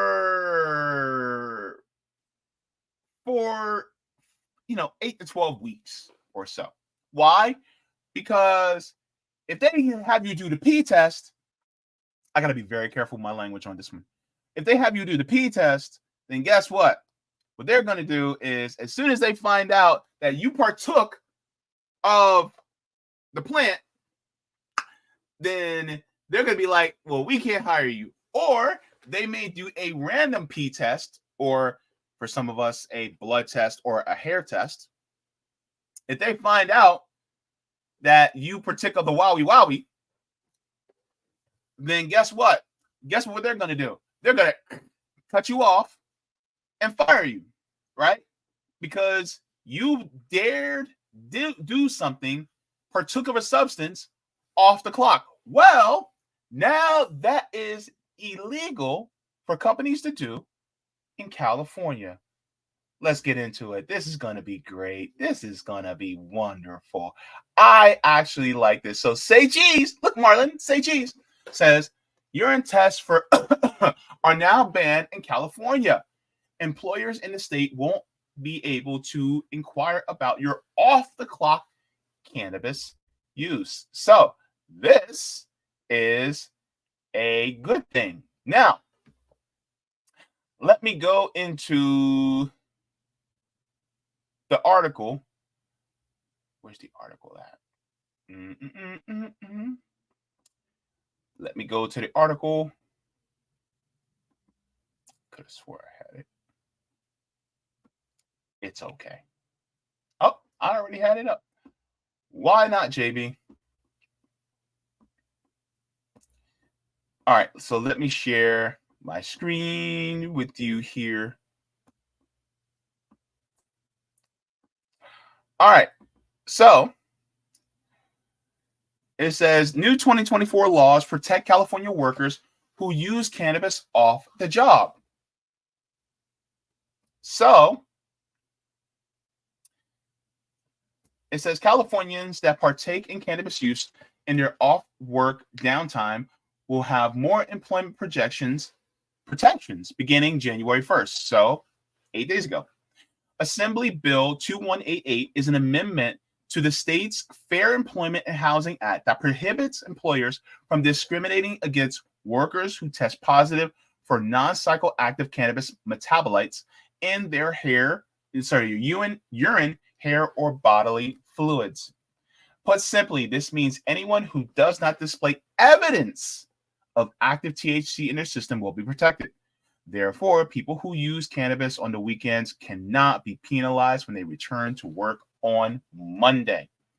Cannabis is known to stay in people's systems as stored metabolites for relatively lengthy periods and can show up in drug screenings for as long as 90 days. What does show up in a metabolite screening as cannabis is not a sign of current impairment, only that the person has recently consumed cannabis. So I liken this to alcohol use on the weekends or on your off time.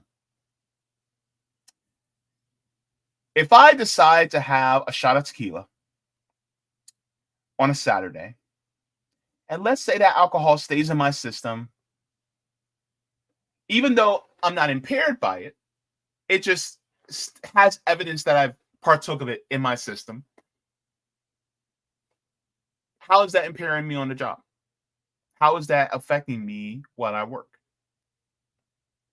So by that same notion, if you partake of the on a Saturday, on a Sunday, when you're or whatever day off you may have, if they decide to do a random test, if they find that in your system, you're not inebriated on the job. You're not discombobulated while working. They just see evidence that you've used it within the past 90 days. Even still, when they did do it, that wasn't right because it doesn't affect you. But now, companies can't do that no more, which I consider to be very great because back in the day,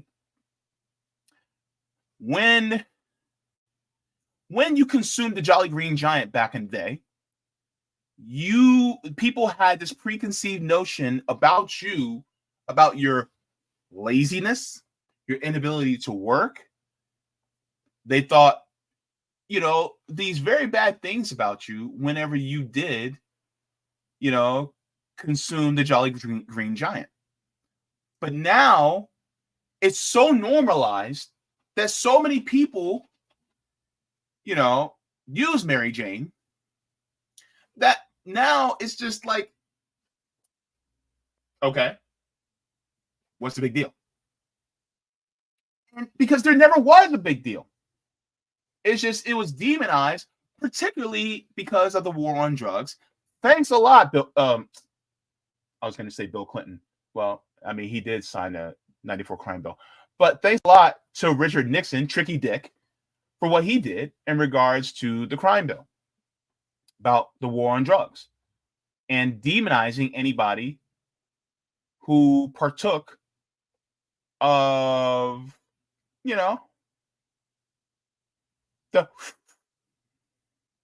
So because of that, now people were looked at in a certain way whenever it came to their job prospects, but no longer.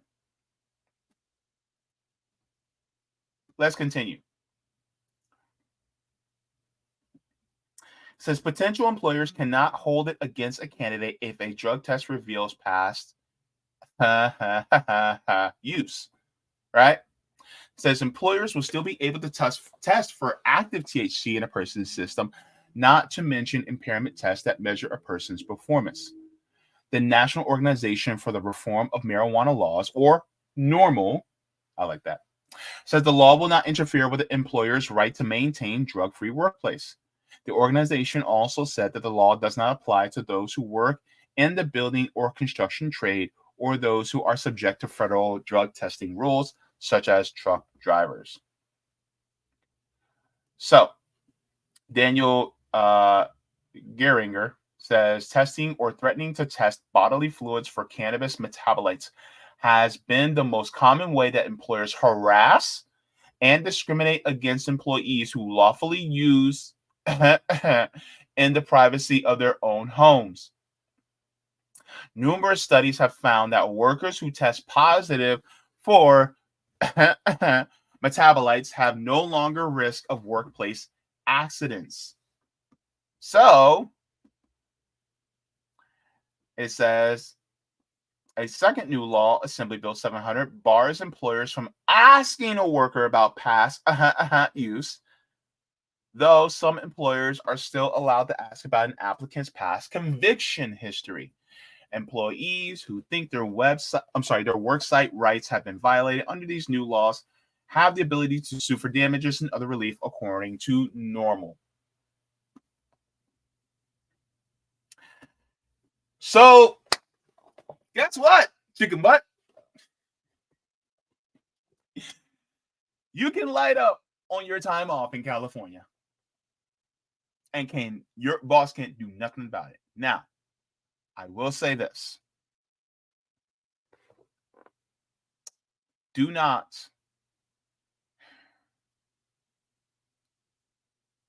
unless medically necessary, don't do it before work. It's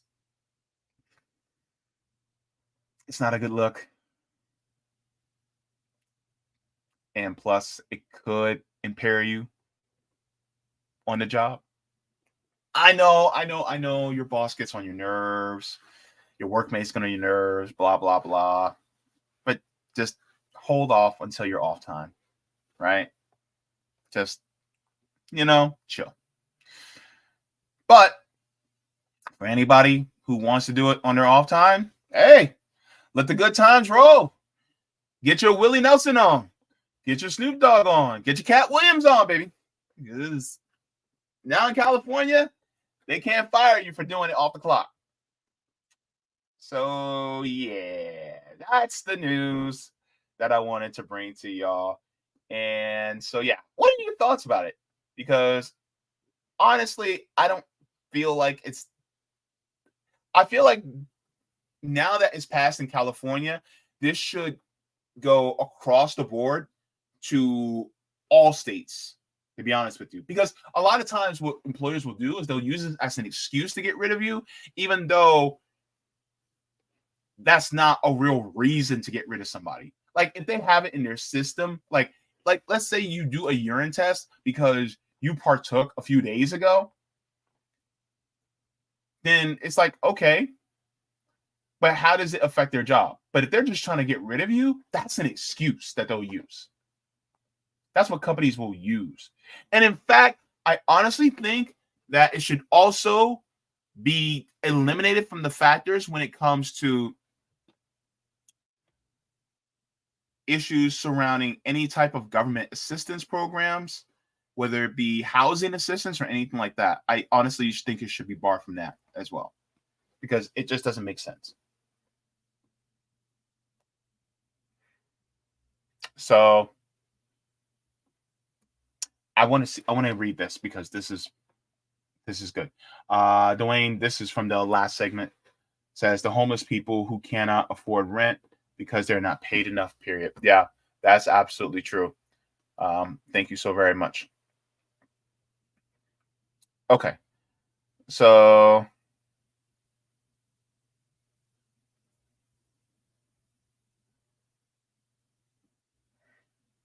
what y'all got to say about the use of the Jolly Green Giant?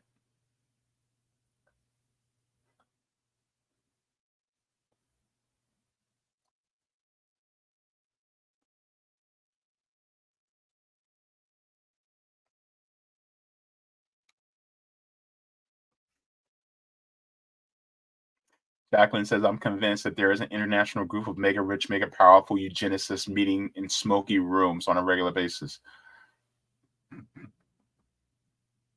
Oh, you know they are.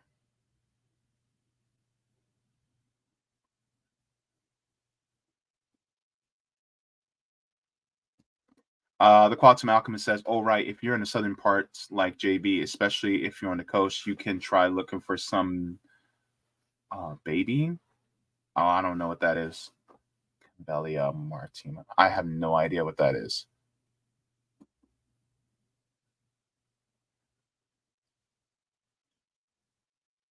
Ah, I see. I got to be careful what I say on here, but thank you so very much. Jacqueline says, I remember that scene in X-Files where a potential FBI employee, I think, was asked if he ever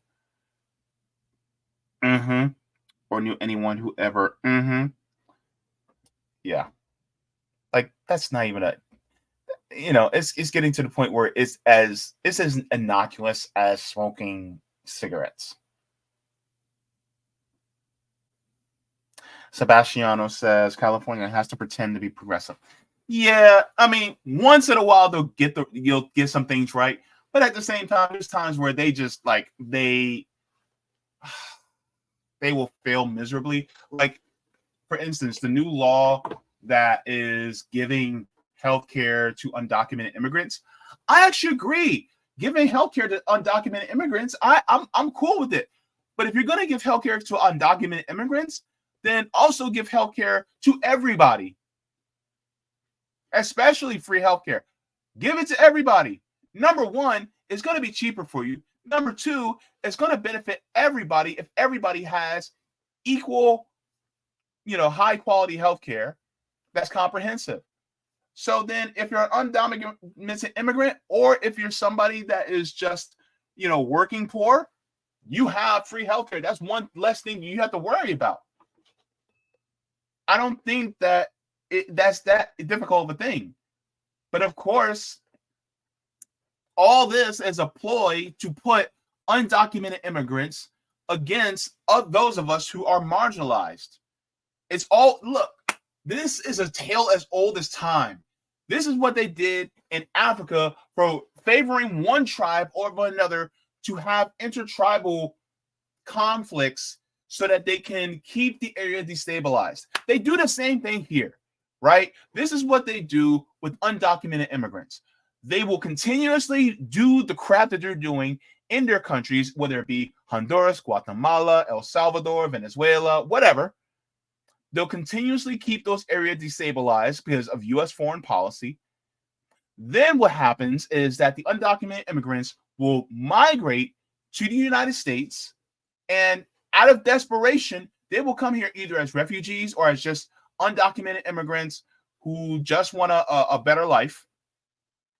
And then once they get in here, then they will use certain laws, they will use certain abilities in order to make them more favorable to draw them in, whereas keeping us who have been here the entire time or who have come in through more legal means, keep us down, thus creating resentment between these poor disenfranchised group and this poor disenfranchised group, meaning making us want to hate them and then them want to hate on us. When in reality, that undocumented immigrant is not your problem. It's Vanguard that's the problem. That trans worker that you see that's working in the makeup counter at Macy's is not your problem. BlackRock is your problem. That's the issue. But the thing is that they will create a tier system. So those people who are from Guatemala, Honduras, Nicaragua, what have you, because they're a little bit lighter, they will get a little bit better treatment than those of us who have been here our entire lives that have a little bit more melanin in our skin, thus creating a system of or a culture of people who resent people who are undocumented, who are coming in here, even though they are running for their lives away from a country that was destabilized by the very government that is over us as well. So in reality, what ends up happening is that there needs to be a system of solidarity between us all in order so that we can really get rid of the destabilization that's happening in their country. Because let's be real, all right? What's going on in those countries and the destabilization that's happening, that's on purpose. That's on purpose. And it is, to keep that area destabilized for corporations, as well as to keep us warring against one another. Because they don't want us to actually unite and actually fight against them. So if you are to stop the destabilization, if you are to stop the corporations from basically holding these countries by the throat, that's how you relieve the problem of undocumented immigrants constantly coming in. You stop messing with their governments. You stop messing with their countries. You leave them alone. And the United States may have to pay reparations for all the BS that they did to their countries, but that's a conversation that they need to have. So then once you stop that, because people who actually have it good don't leave the home that they actually have it good at. Or if they do, they don't rush to come in undocumented. They'll do it through the legal means. Like, look, if it takes 7 years to come into this country legally, if you already have it good, you're willing to wait that 7 years. Okay, fine. It's not that bad. I just want to change the pace. Okay, we'll wait. But if you feel like you can't wait because things are so bad, because the country that is perpetuating it is making it that bad, well, of course you're going to rush to come in. Unfortunately, that's how it works, because they do not care about you or me. And the undocumented immigrants that do come in, they are another class of people who they could pay lower wages and then keep those wages low, so that when we who are here as citizens, when we try to demand higher wages, who do they bring in? The undocumented immigrants. Those are built-in scabs to come in and undermine when it comes to when we want higher wages. That's how it works. So they're using undocumented immigrants. They're abusing undocumented immigrants. And then they're also using it to keep us from actually making the demands as citizens. Because what are you going to do? What are you going to do to me if I lead a strike, if I lead a protest? You can't deport me. Deport me from where? I'm a legal citizen, right? I was born here. But they can do it to undocumented immigrants. So this is why the undocumented immigrants can't truly fight. Because if they were able to, then they can team up with us. And if they can team up with us, oh, these corporations, they're screwed. This is why it is important for us to see ourselves in other workers. And when I say workers, I'm talking about people from all over the world. See ourselves in them and care about their situation in life. Because ultimately, what has to happen is we have to create a system where they are no longer victimized by the corporations, our government, by the corporations in our government. But it also means that we are no longer victimized by the corporations in our government. We essentially have to kick these corporations out of the seats of power and put us in those seats of power. By us, it means workers. And direct democracy is a great tool for this. Citizen ballot initiatives is a great tool for this. It's true. Sorry, I went a long way to say I agree with you, Sebastiano, but thank you so very much for that.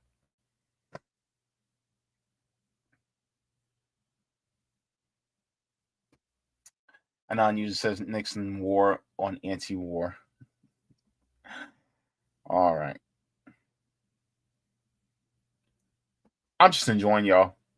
Cobra Commander says as long as drugs are a crime, they will be lucrative, and as long as they are lucrative, it will create more crime. A paradox. Yeah, we got to end the war on drugs. that has to go. John, Adam, Bashir, Blue Marble in the chat. Good to see you. All right.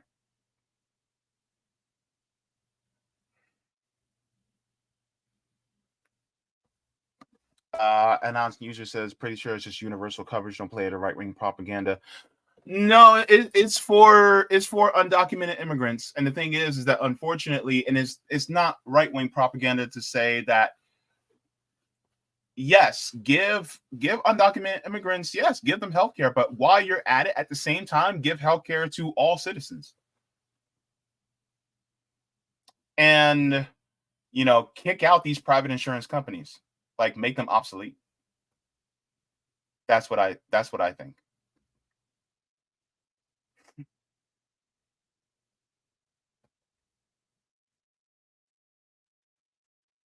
All right.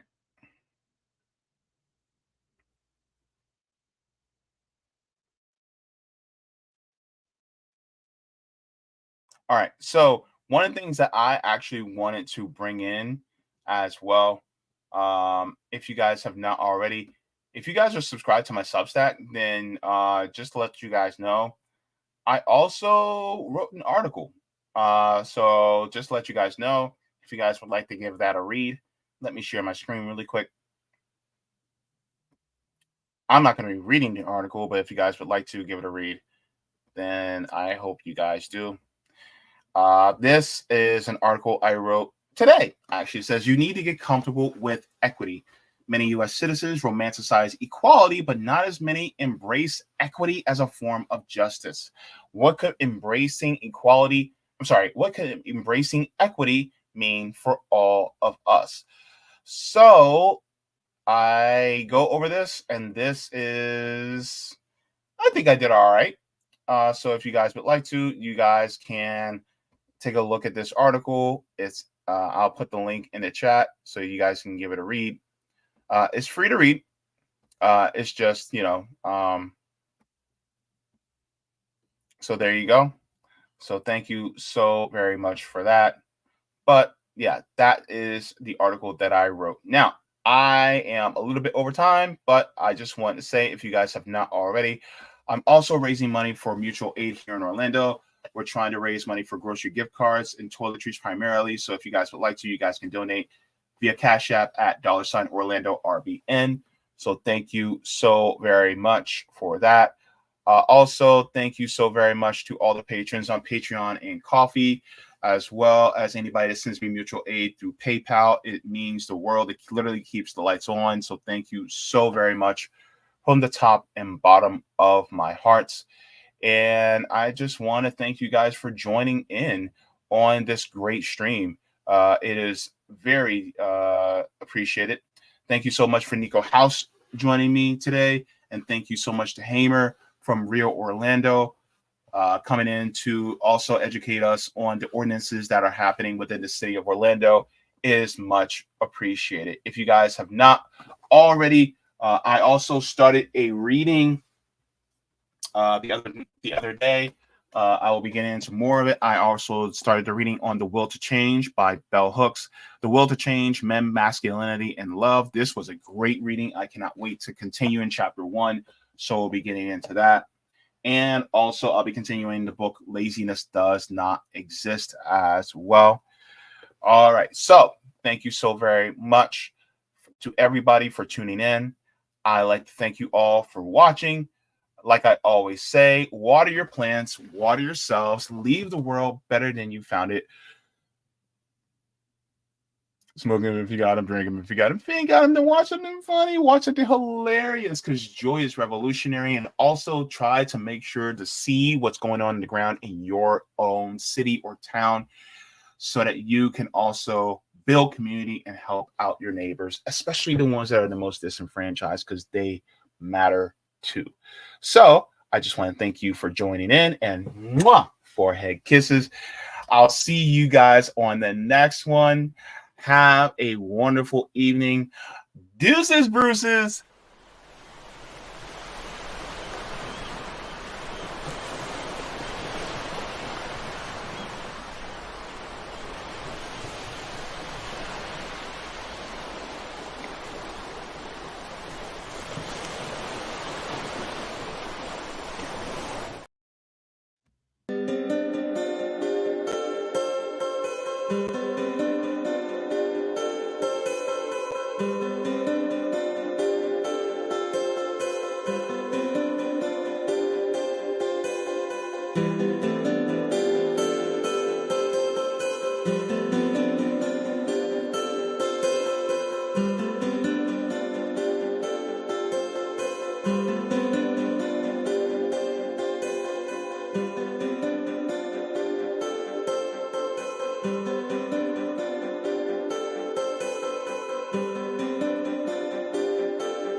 Thank you.